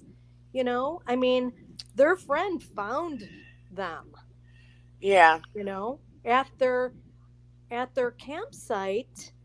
and that And I mean, let's face it, Brian and Gabby were camping. They were camping in dispersed campgrounds because they really couldn't afford to go to, I mean, I don't know. I'm not a camper, but I'm thinking that it's probably cheaper, maybe free, to go in a dispersed campground, possibly. And, the fact that they're van lifers too. Um, Gabby was alone that night. Brian was in a rage that night for being separated, and the only thing that could separate them were police. Um, and I mean, I can just see, like, what makes sense to me is that because Gabby didn't want to be alone, she went to a place that she knew, around people that she knew, those two women.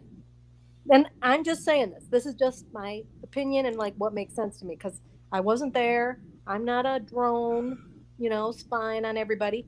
But this is what I think. I think that Gabby went to that campsite or near those women so that she wouldn't be alone that night because she was going to be alone out in the wilderness. So, and then I think Brian came back for her and, he went like ape shit, because they probably were like, Gabby was probably crying and, confiding in them about all the things that were going on. And then they were just telling him to back away. And then he went nuts because they got in the way of him and her. And he didn't like that, right? We've determined he was that kind of a guy. He didn't yeah, like when somebody got in between his relationship with Gabby. And I think those women got into it with him and he just went crazy. And then can you imagine, like, picture this. So he doesn't get to add to Gabby that night because of those women. So he goes back to his hotel and he's just seething. Like he has all night to just like hate on those women and think and think and think and ponder. And then the next night, they wind up dead, you know? But they were saying February 12th. the timelines don't match What timelines? What's of wrong with the timeline? when they were killed and where Gabby and Brian were. How is that? I have to remember when one of the detectives were breaking down the timelines, but they don't match. Because if you think about, so it was the 12th of August that this big fight occurred and the police separated them. It was the 13th of August, the very next day, that those women were last seen. Gabby and Brian were likely still in town on the 13th. I think they were saying they weren't. We'll have to look at it. We'll have to break down that case and really look at it. Yeah, I'd never heard that they weren't in town. We know that, on the 17th, they're in Salt Lake City. We know that much, right? Because he flew out of Salt Lake City on the 17th. So she's in a hotel. But from the 13th to the 16th, we don't know where they are. The 16th, they're probably driving to Salt Lake City. So then the 15th, where are they? Where are they on the 14th? We'll have to relook at that calendar. I mean, I know that there was that one hiker that was found dead, like around, he went missing, I think, That around the 19th. the dad that took his Yeah, life. yeah. And so that timeline didn't match up really with Gabby, even though that was suspect too. That wherever Brian is, all of a sudden a murder seems to happen, but or somebody gets shot. But anyway, they're saying that case, the timeline doesn't add up. But the Yeah, 13th, they were, there's nothing that mentioned that they left town on the 13th. We know that on the 12th, they were supposed to be separated. And then the next day, those women, go missing. So to me, the timeline adds up. Unless somebody can prove that Brian and Gabby were somewhere completely different on the 13th, I think that they were still in Moab at that time. and that was August. That was in August. His Yeah, last because Instagram post was on August 13th. yeah, and if you notice, now remember, that was the Instagram post. It doesn't necessarily mean that that's when the picture was taken. It's just when that picture was uploaded on Instagram. Right. But if you notice, so this is what I also found interesting, and I kind of want to reread that post, but he mentioned something. There's a few kind of, I think he mentioned something about garbage and plastics lying around, and people are horrible, and humans are horrible, and we're all a bunch of apes, and all this Yeah. stuff. You know, well, I just thought this was kind of interesting that there were a lot of Gatorade bottles around the area where those two women were found, like kind of throughout. So there was a lot of litter. And I could see Brian being pissed off about that too. Like maybe he just didn't like these women. I don't know. I'm not, I think it's, another kind of, thing that points to him is like how angry he got when people with plastics and people who use plastics and had, you know, like Does the anybody in the chat Apple know Watch. where they were on the 13th? Why don't you want to say, Steve? Why don't you want to say what your theory is? Being so quiet. Yeah, tell him to come up and dispute this. Like let's debate. I don't care. I'm interested in how you think he died.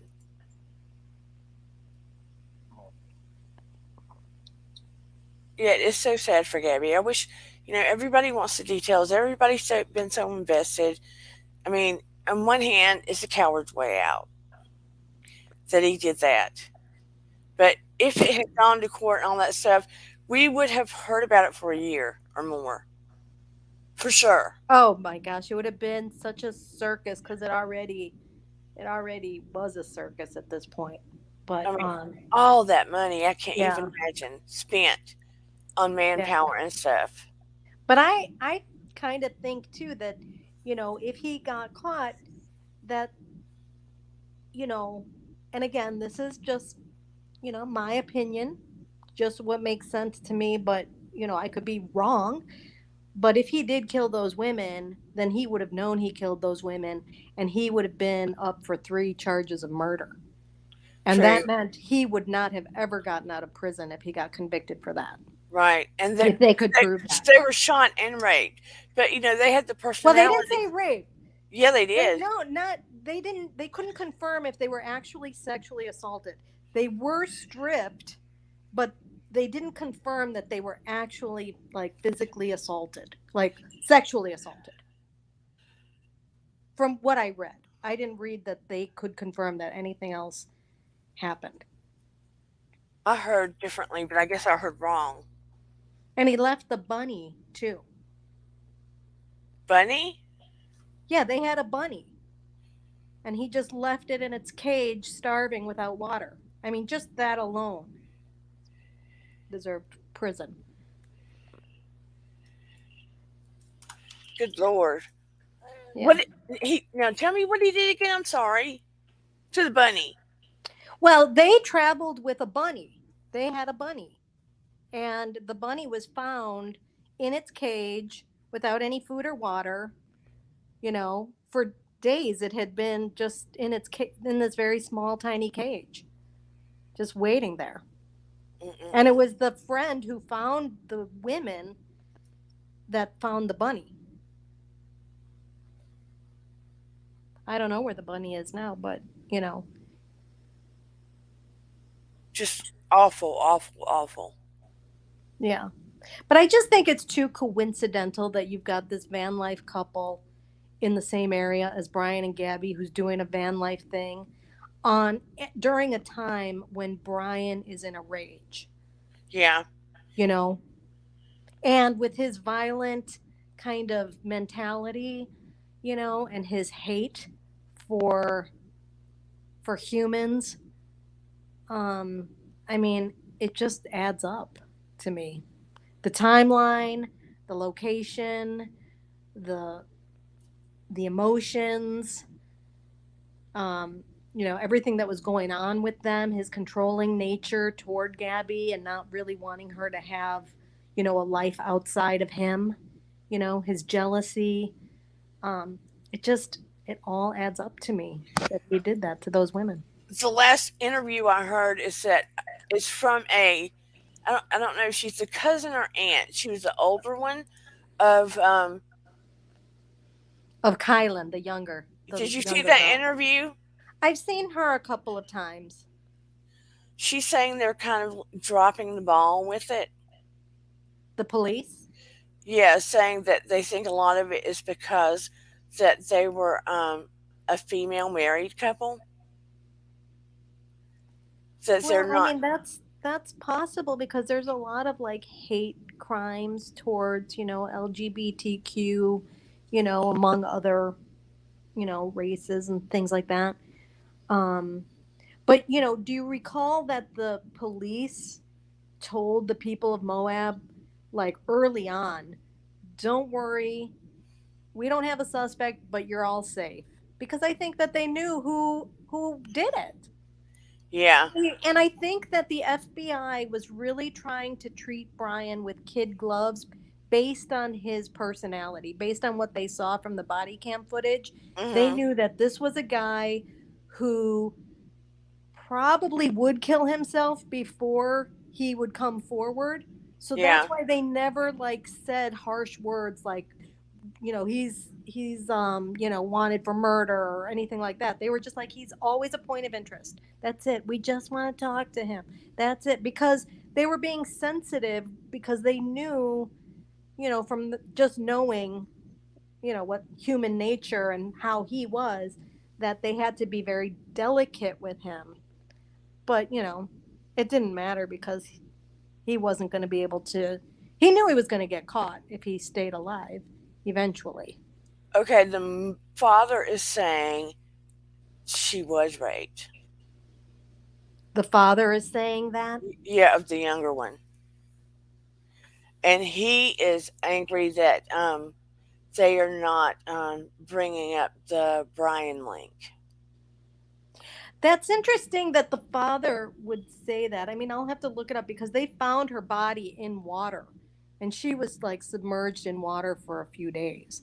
So that they would know that they could confirm that after like being submerged in water for days is interesting to me that they would be able to determine that. But I mean, they were stripped from the waist down, so it's I don't know. And Brian liked to describe himself as an ape. Mm-mm-mm. It's a case we need to look into, I guess. Yeah, but I don't know if I think we're just going to be headed down a dead end. I think it's just going to be like what you think it is, and that they'll never really catch the person because I think that the person is dead. And that's why the police said, don't worry, anybody, you're all safe because they had an idea of who the person was that did that. But it makes me sick that they assume everyone is safe without having someone on hand Right, or proving it. yeah, but again, if the FBI is trying to treat Brian with kid gloves, you know, then you know they have to be very careful about what they say, because if they're like, well, we think he killed these two women out here in Moab in addition to Gabby, then that puts more pressure on him to not come forward and to kill himself first. But you know I think we all knew deep down he was not gonna come forward to the police, that he would kill himself before he you know was got caged up for life. But it's never the goal of the FBI to have the perpetrator take their life. It's not. Right, they don't want that. No. In fact, it reminds me a little bit of like the OJ chase, when they were chasing him. If Yeah. you remember how far away they stayed from that Bronco, they were just like, oh, come on, OJ, real careful. Whereas a regular car chase would not be like that. They'd be crashing into that car, blocking it off, you know. But a lot of the reason was because it was O.J. Simpson that used to be a hero, a Right, but football but hero. he was also threatening to kill himself Yeah, at that's that true. time. So they That's were like, just everybody just stay back, you know? And it kind of was the same way with Brian, like just stay back, just go a little tread lightly, we don't want this guy to kill himself, because I think that we all know now he was, a person that would probably kill himself. yeah, If the pressure mounted on him, he would kill himself, and the pressure mounted, yeah, you know. yeah. But I do think that it's very unfortunate, like again with Gabby's family, you know, at least they know who, how, probably why. Um, Not that that makes it any better, but in a way, he loved her. To In death. his, yeah, he loved her to death. In his sick, toxic way, he loved her. Those two women, whoever did that to them, and if it was him, did not love them. Mm-mm. They were killed violently. They were, um, left in the wilderness in a humiliating position, as a very rageful attack on them, from somebody who was in a rage and who was in a rage around them. But you almost wonder if there had to be more than one person to do that. Why? Because they were shot. I know, but there's two girls or two women. You know what I mean? And one was found right in the creek, and then the other one was found off in like the woods. So they were in different parts. They weren't together when they were found. So he had to separate them. They So were separated when at death. So I guess he had to get them at two different times, not when they're together. Well, they had the tent pitched, so they were driving to where they had their tent for the night. They wanted to get a different campsite, but I guess they didn't realize they better get out sooner than later because it was the very next day. Um, and so one girl was killed and she was found in the water, and then they had to go looking for the other girl in the woods. I remember them saying that they had creepy feelings about a guy that was walking around. Yeah, like they felt like they needed to move their campsite because there was like this creepy guy, camping near them, and they felt like unsafe and they needed to move. Well, who else is camping near them? Were they? Brian and Gabby were in that area camping. Now remember, Brian was taken to that hotel, that motel, and that motel was just a few blocks away from the Woody's Tavern, but it was all in this Moab area. And I mean, I'm thinking that Gabby knew these women because they stayed by that Moonflower where the woman worked for like 6 hours. And Mm. that woman was working that day. So I could totally, and she was Gabby's age, and doing the whole, thing. So I could totally see them becoming friends. And and then if Gabby's going to be left alone that night in the wilderness, go by your friends, go by people that you know so that you feel safe. Yeah, I wonder where she ended up parking. I thought at one time they had her parked near the police station inside of a fence. I don't know anything about that. Yeah. About, I mean, all I know is they separated them and Gabby went off on her way and Brian was taken to the motel. The whole thing is just sickening. Yeah. It is very sickening and, would be nice, but it's usually not likely. If in his notebook, he just kind of says everything so that the mystery is put to rest. But, you know, who, most people don't do that. On one hand, I look at them as kids, and on another hand, they're young adults because Mhm. your life is just starting, Yeah. and now their life is just ending. And Gabby is on the other side, living a different kind of life. And unfortunately, because of the crime he committed, he's not in that same spiritual space. He's not. Right. I don't believe in hell like visualize people visualize hell to be. It's a different kind of spiritual thing. Um, you sort of relive over and over and over and over again what puts you in that place. Yeah. But you should take a look at Devil's Garden. You should pull it up and show your chat because it's Okay. really kind of creepy. And And he energy can stayed. affect things or worsen Yeah, it. It yeah, can. yeah. Even if it's just nature, you know, I mean, it's very eerie. Like, I wouldn't want to stay there alone. I would want to check it out, but I don't know if I'd want to stay there alone. And I certainly Maybe. wouldn't want to get Oh, I upset. saw that picture. It said, "Is Devil's Garden Trail scary?" It's a 7.9-mile heavy traffic loop trail located near Thompson, Utah, that offers a chance to see wildlife, and it's rated as difficult. Let's see. I wanted to see if it said anything about spiritual issues. I don't see that, but I'll show you a picture of it. Hold on.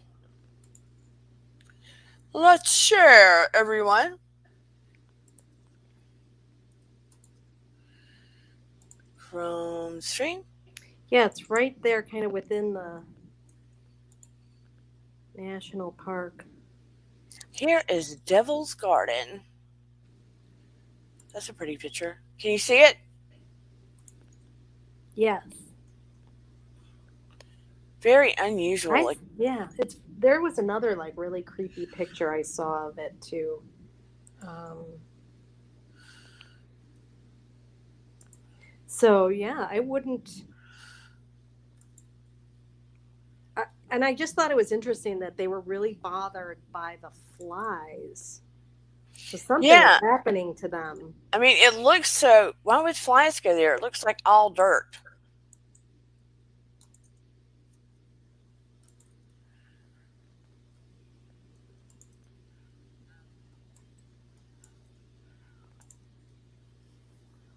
That looks like a big peen in the middle. A big penis. That one too. I'm surprised there's a tree.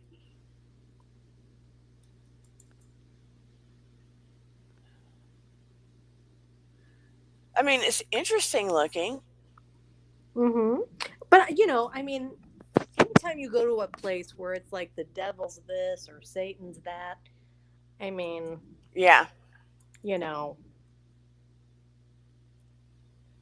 Rosemary says, oh, that's interesting.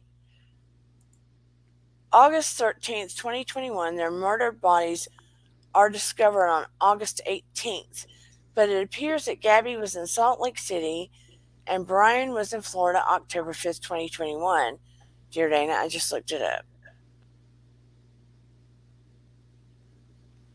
yeah.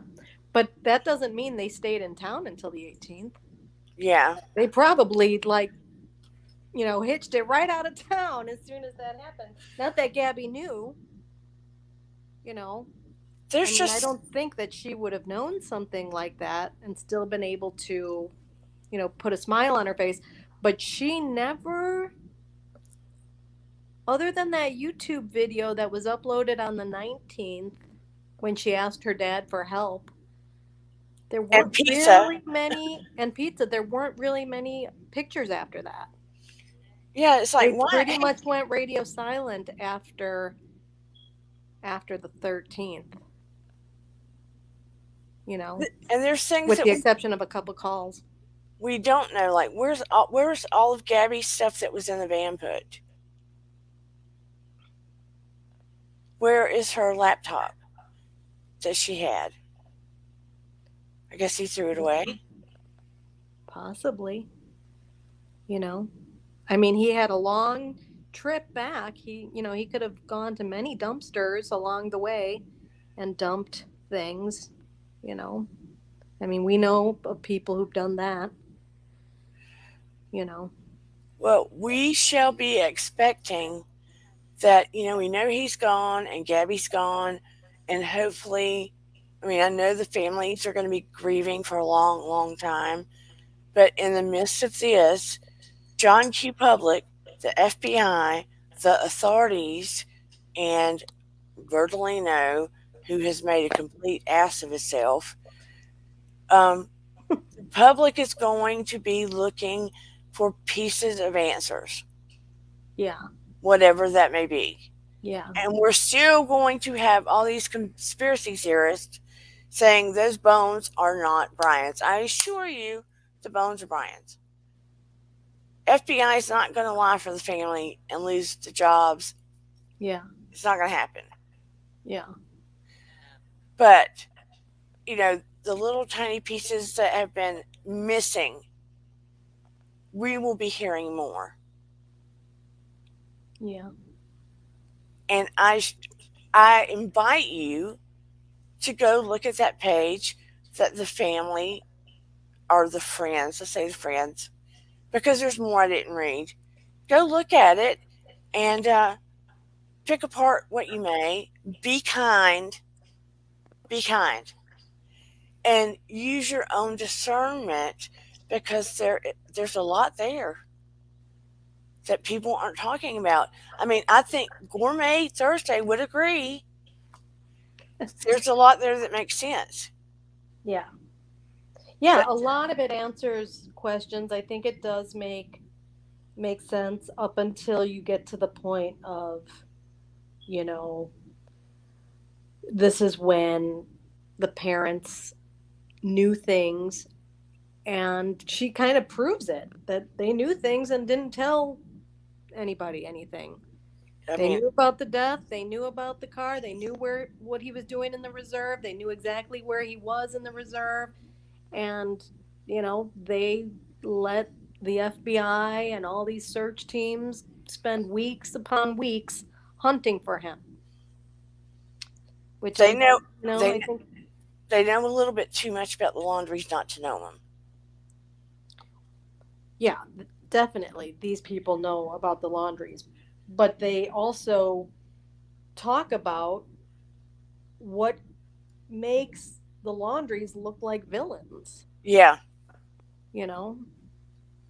So this whole withholding of information, you know, I don't know. I mean, wrong is wrong. So they knew their son did something wrong and they covered for him. they were ill advised as well. Yeah. They say listen to your attorney, and you do have the right to plead the fifth and not say anything.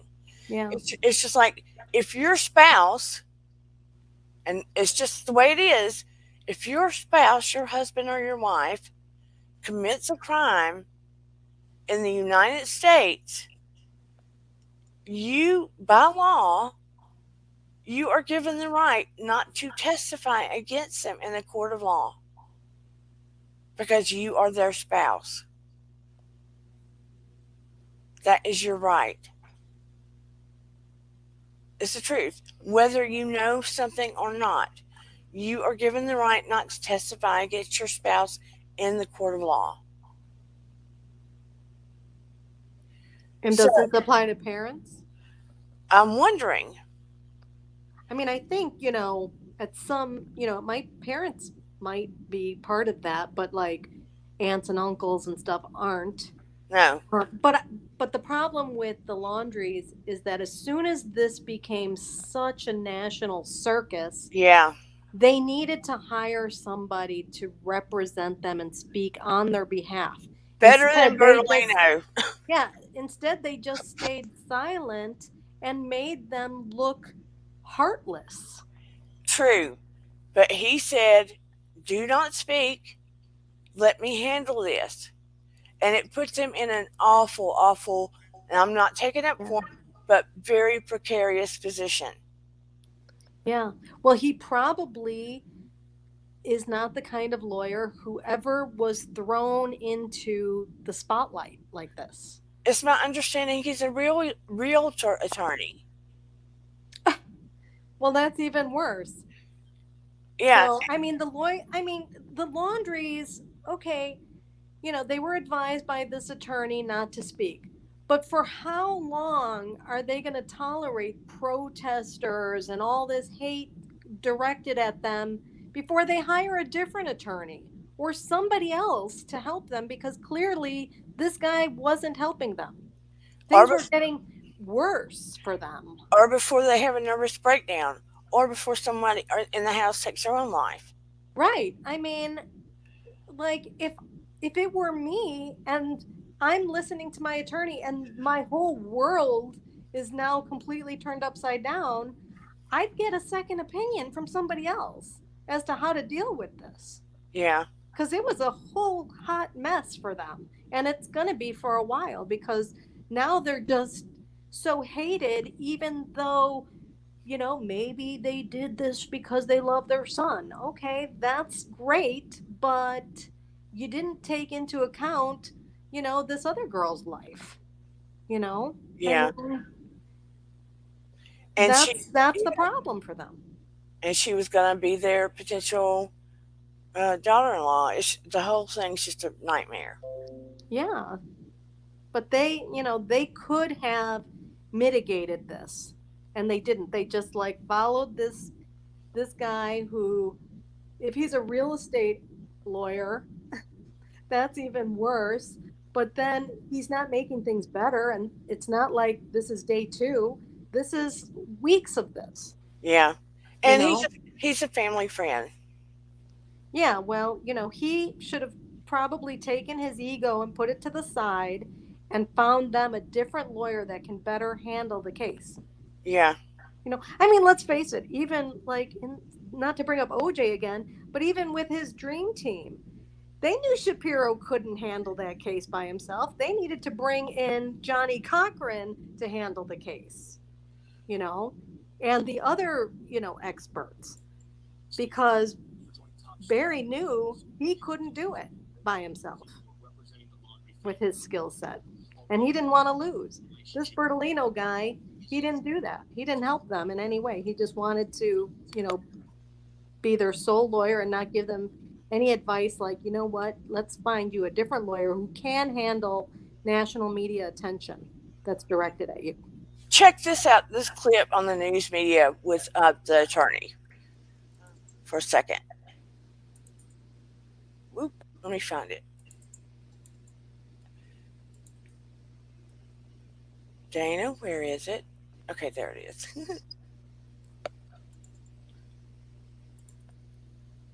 Here we go. And it is with NBC News. So our viewers understand the main reason you are representing the Laundrie family is because you have a long personal relationship with them. I understand you received that grim news that we've just reported. How did you find out, and what exactly did you learn?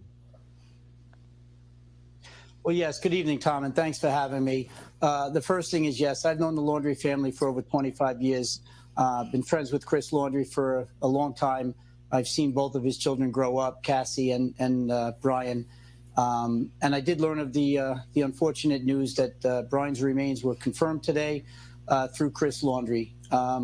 Chris had called me, let me know that police had come to his house this evening to inform them that the remains were positively identified. How were Brian's parents tonight? Well, Tom, I don't know you if you're a parent or not, but I'm sure every parent out there knows that getting the news that your child is no longer, with you is sad under any circumstances. The fact that the Laundries have been subjected to these people out in front of their house for the last 4 weeks, and they continue out there today, is just making it all the more difficult. Any idea or theory how Brian may have ended his life? I don't want to speculate. I try not to do that. I would hope people would stop doing that as well, especially with respect to this case and with respect to, the cause or how Brian came to be dead. I don't know. And, we'll wait for, if possible, some type of cause of death from the experts. Steve, I want to go back to yesterday and that big discovery. I know this is not the first time Brian's parents have aided in the search, but the Laundries did decide to go and help investigators yesterday, both parents. Explain to our viewers what exactly prompted that yesterday. Well, I think the prompt was that the park or the Myakkahatchee Environmental Creek Park was finally open to the public. My understanding, it was either open to the public on Tuesday or Wednesday, and Chris and Roberta decided that since it was open and available to them, they wanted to go and look for Brian by themselves. After speaking with me, I told them that I wanted to notify law enforcement so that we would have no issue. And I did text my contact. That's where they blocked it off. Police Department. The response I got was thank you for the heads up. And the law enforcement did show up at 7 a.m. at the park entrance to meet Chris. I told them not to talk to anybody. People out there who say this is really a strange coincidence. Both parents go out, mother and father, and then suddenly these big clues turn up, including what we now know are the remains of Brian Laundrie. As I said to you a moment ago, I've known Brian since he was a small child. So this is hitting me today, too. I'm a little bit angry that people are even speculating this way.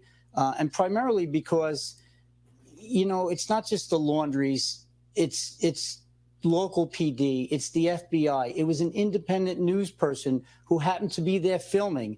And that's all fortunate that police were there and the film crew was there. The FBI put out a statement. I forget the gentleman's name. He said, listen, we searched this area several weeks ago. It was underwater. There have been numerous people who have said this area was waist deep in water. I think every searcher who was out there will attest to that. So people with firsthand knowledge of the conditions of that park have said that this was under 2 to 3 feet of water, and yet still John Q. Public can't get it in their head that these areas were inaccessible, and the items that were located today, or I should say yesterday, Do you hear that perhaps breathing? couldn't be seen. As in every criminal case, you always have conversations with the prosecutors about how. In 2016, I was working at the Amazon warehouse when my brother passed away, and the case may play out as to what may be on the table, so to speak. Yes, those conversations were had, but no deal was cut. The Laundries have been cooperating with law enforcement, both locally and federally, since day one with respect to Brian. And explain to our viewers, the Petito case. Yeah, if you can explain to our viewers, because we've heard from so many people over the last several weeks on this case, but we've never heard from the Laundries, and there's a reason for that, correct? Absolutely, and I said several times. I said it over a month ago. Oh, he's the mad. reason you haven't heard from the Laundries is because I told him not to talk to anybody. He's so mad. I've taken the heat on that. I've accepted the heat on that. He's angry. And as I've said, even last night, as you know, any attorney, any defense attorney, and anybody who went to law school will tell you the same thing. He's so angry. You do not talk under any circumstances. And any pundit who goes on TV and says, oh, I have a law degree and this is immoral and unethical, you know what? You are wrong. This is the job and the role of a defense attorney. You tell your client, do not talk to law enforcement. Period. End of story. Did your clients know their son, Brian Laundrie, was going to disappear when he left the house that day? No, they did not. What I can tell you is that Brian was very upset when he left. He's changed it now. Chris conveyed to me several times that, he wished he didn't let him go, but he couldn't stop him. So this has been a painful saga for them since September 13th. It's been a long haul. But Brian is a grown man, young man, 22 years old. He wanted to walk out the door. He was entitled to walk out the door.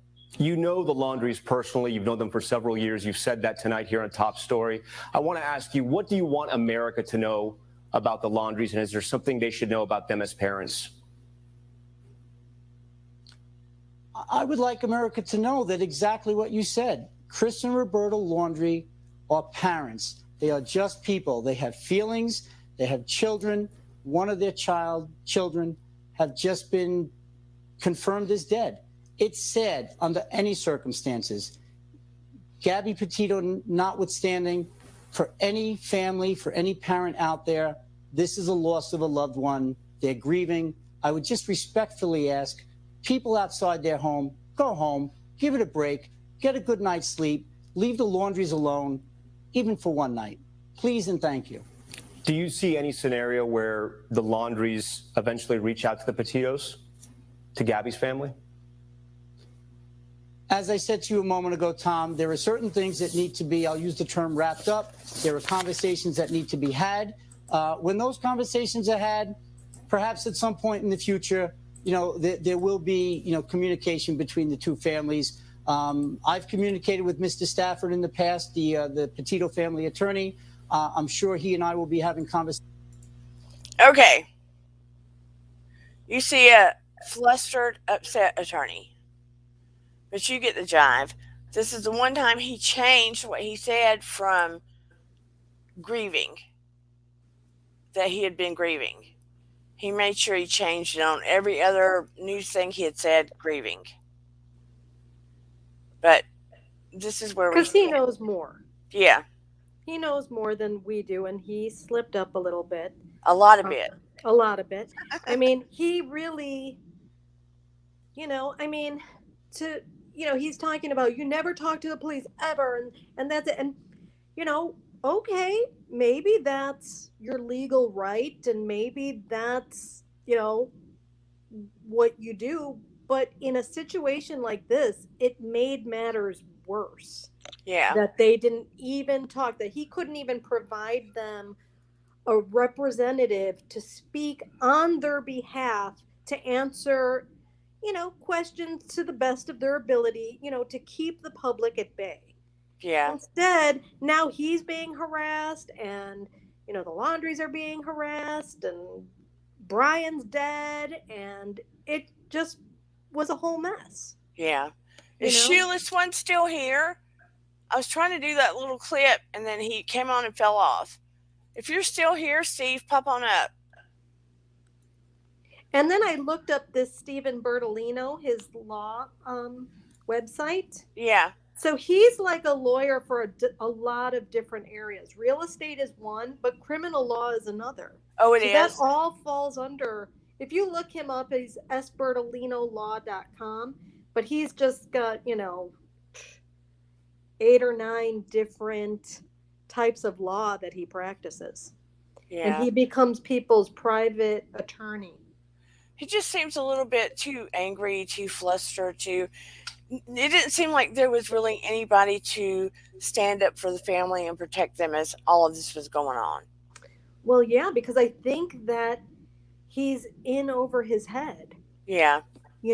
I mean, think about it. Like, this is like the whole country has their eyes on these people, him and the Laundries, and it wasn't really dying down. No. And so the pressure is mounting, but again, he could have brought people in that can manage this type of crisis. That's what you have to do. You have to get like people who deal with the media, and because the media are relentless. PR and crisis management would have been great because really, you're right. It was like buzzers on meat for the family. Yeah, and they made it worse because the media doesn't like that. Like, once it becomes a mystery, that's like a feeding frenzy. The website for what, Rosemary? The attorney or the family or what? Or for the Facebook page that was giving information on the Laundries? I'm not sure exactly what you want. Was she talking about Bertolino's? I don't know. Website? I mean, you can Google it, but the website is sbertolinolaw.com. And then it just says what he practices and, what he's about. I'm just not sure what she was wanting. Bertolino, Laundrie, whatever. But in light of that, it is getting very late. Yeah. I hope that we got something out of this, but in the end, I'm asking that everybody give grace to the Laundrie family. They still experience, in the end, they lost a child. And that's a great, great pain. They have been through a lot. I'm not saying they handled it well at all. They were very misguided on how, you saw the attorney. If that doesn't give you a taste of how they were handled, and Gabby Petito's family as well, this has been a big hot mess. We have seen it running. No one wants to go through this. So I guess, put it in the comments what case you would like to work on. We are all very adult minds, intelligent minds in here. And I would like to, use our discernment and our intelligence to try to work on cases in here to be of help. I do truly, truly believe that authority listens to people that use their mind and don't go all over the crazy map with cases. You know what I mean? When people go too far out. I really wish there was more focus on that whole Jelani Day case. Yeah. Because that was just brutal, and nobody seems to be looking at that. Well, seriously, sometimes I can get squirrely and my mind's all over. So please drop them in the comments, the cases that you would like for all of us to work on. And we won't do it every channel night. We will pick a night to do it and focus on it. Because we got to have fun sometimes. you know? Yes, we do. And again, Wednesday night, I'm taking my daughter to see Harry Styles. She's waited 2 years for it. So we will have a Thursday night show to make up for it. I'll drop Dana, just so I'll get back in the chat. Oh, okay. Okay. Thank you so much, Gourmet Thursday. You're welcome. Thank you for having me. For listening assisting to me. my opinions. It's been wonderful. Good. Thanks. I appreciate you. But we will have a Thursday show instead. And I don't know what the topic will be. I'm hoping we can have our guest that wants to talk to you about the foundation and her daughter that she lost. Anyway, you know I love and appreciate all of you. I wish Steve had come back up. I'm sorry, Steve, about what happened when I was trying to play that news clip. I greatly love and appreciate you all. You know your vibe attracts your tribe. We are growing. You are loving, worthy, intelligent, wonderful humans of light. Hey, Miriam, we're just wrapping up here. Thank you for coming by. And thank my guest, Gourmet Thursday, for coming up. And of course, we're going to have healing nights and such. You can always send me an email or DM me. I'm going to try to, add an extra night here and there for such things. I know I'm winding down. We've been in here for a while now. I appreciate all of the... I don't know why Steve thinks his dad is involved, but I appreciate his commentary on it. Always put your... I appreciate when you leave your comments below. Tardy for the party. That's okay, Marion. I just appreciate you coming by. I appreciate all the people in the bushes. Always leave me your thoughts and ideas below. We don't have a community tab yet until we reach 500. All your likes and subscribes help us grow. They do. Help your Dana page grow. And it helps the algorithm. Yes. And if you would like to buy me a coffee, you can do so below. Yeah, I'm a coffee freak. I admit it. I make my own though most of the time, but I do like Starbucks. I can't tell you how much I genuinely appreciate you all. And again, all the people I told you to go, all the good humans I told you to go check out if you haven't already. Please go visit. I will see you all next time. Thank you so much for being here. Love you, love you, love you. And we are out. Yeah, go check out that Facebook page. Leave the laundries alone. I think you'll be very interested. Bye, everybody. Thank you, Paranormal Witch. Thank you, Shelly. Thanks to all my mods. I don't know what I'd do without you. Bye, everybody. Here we go. Like, subscribe, share.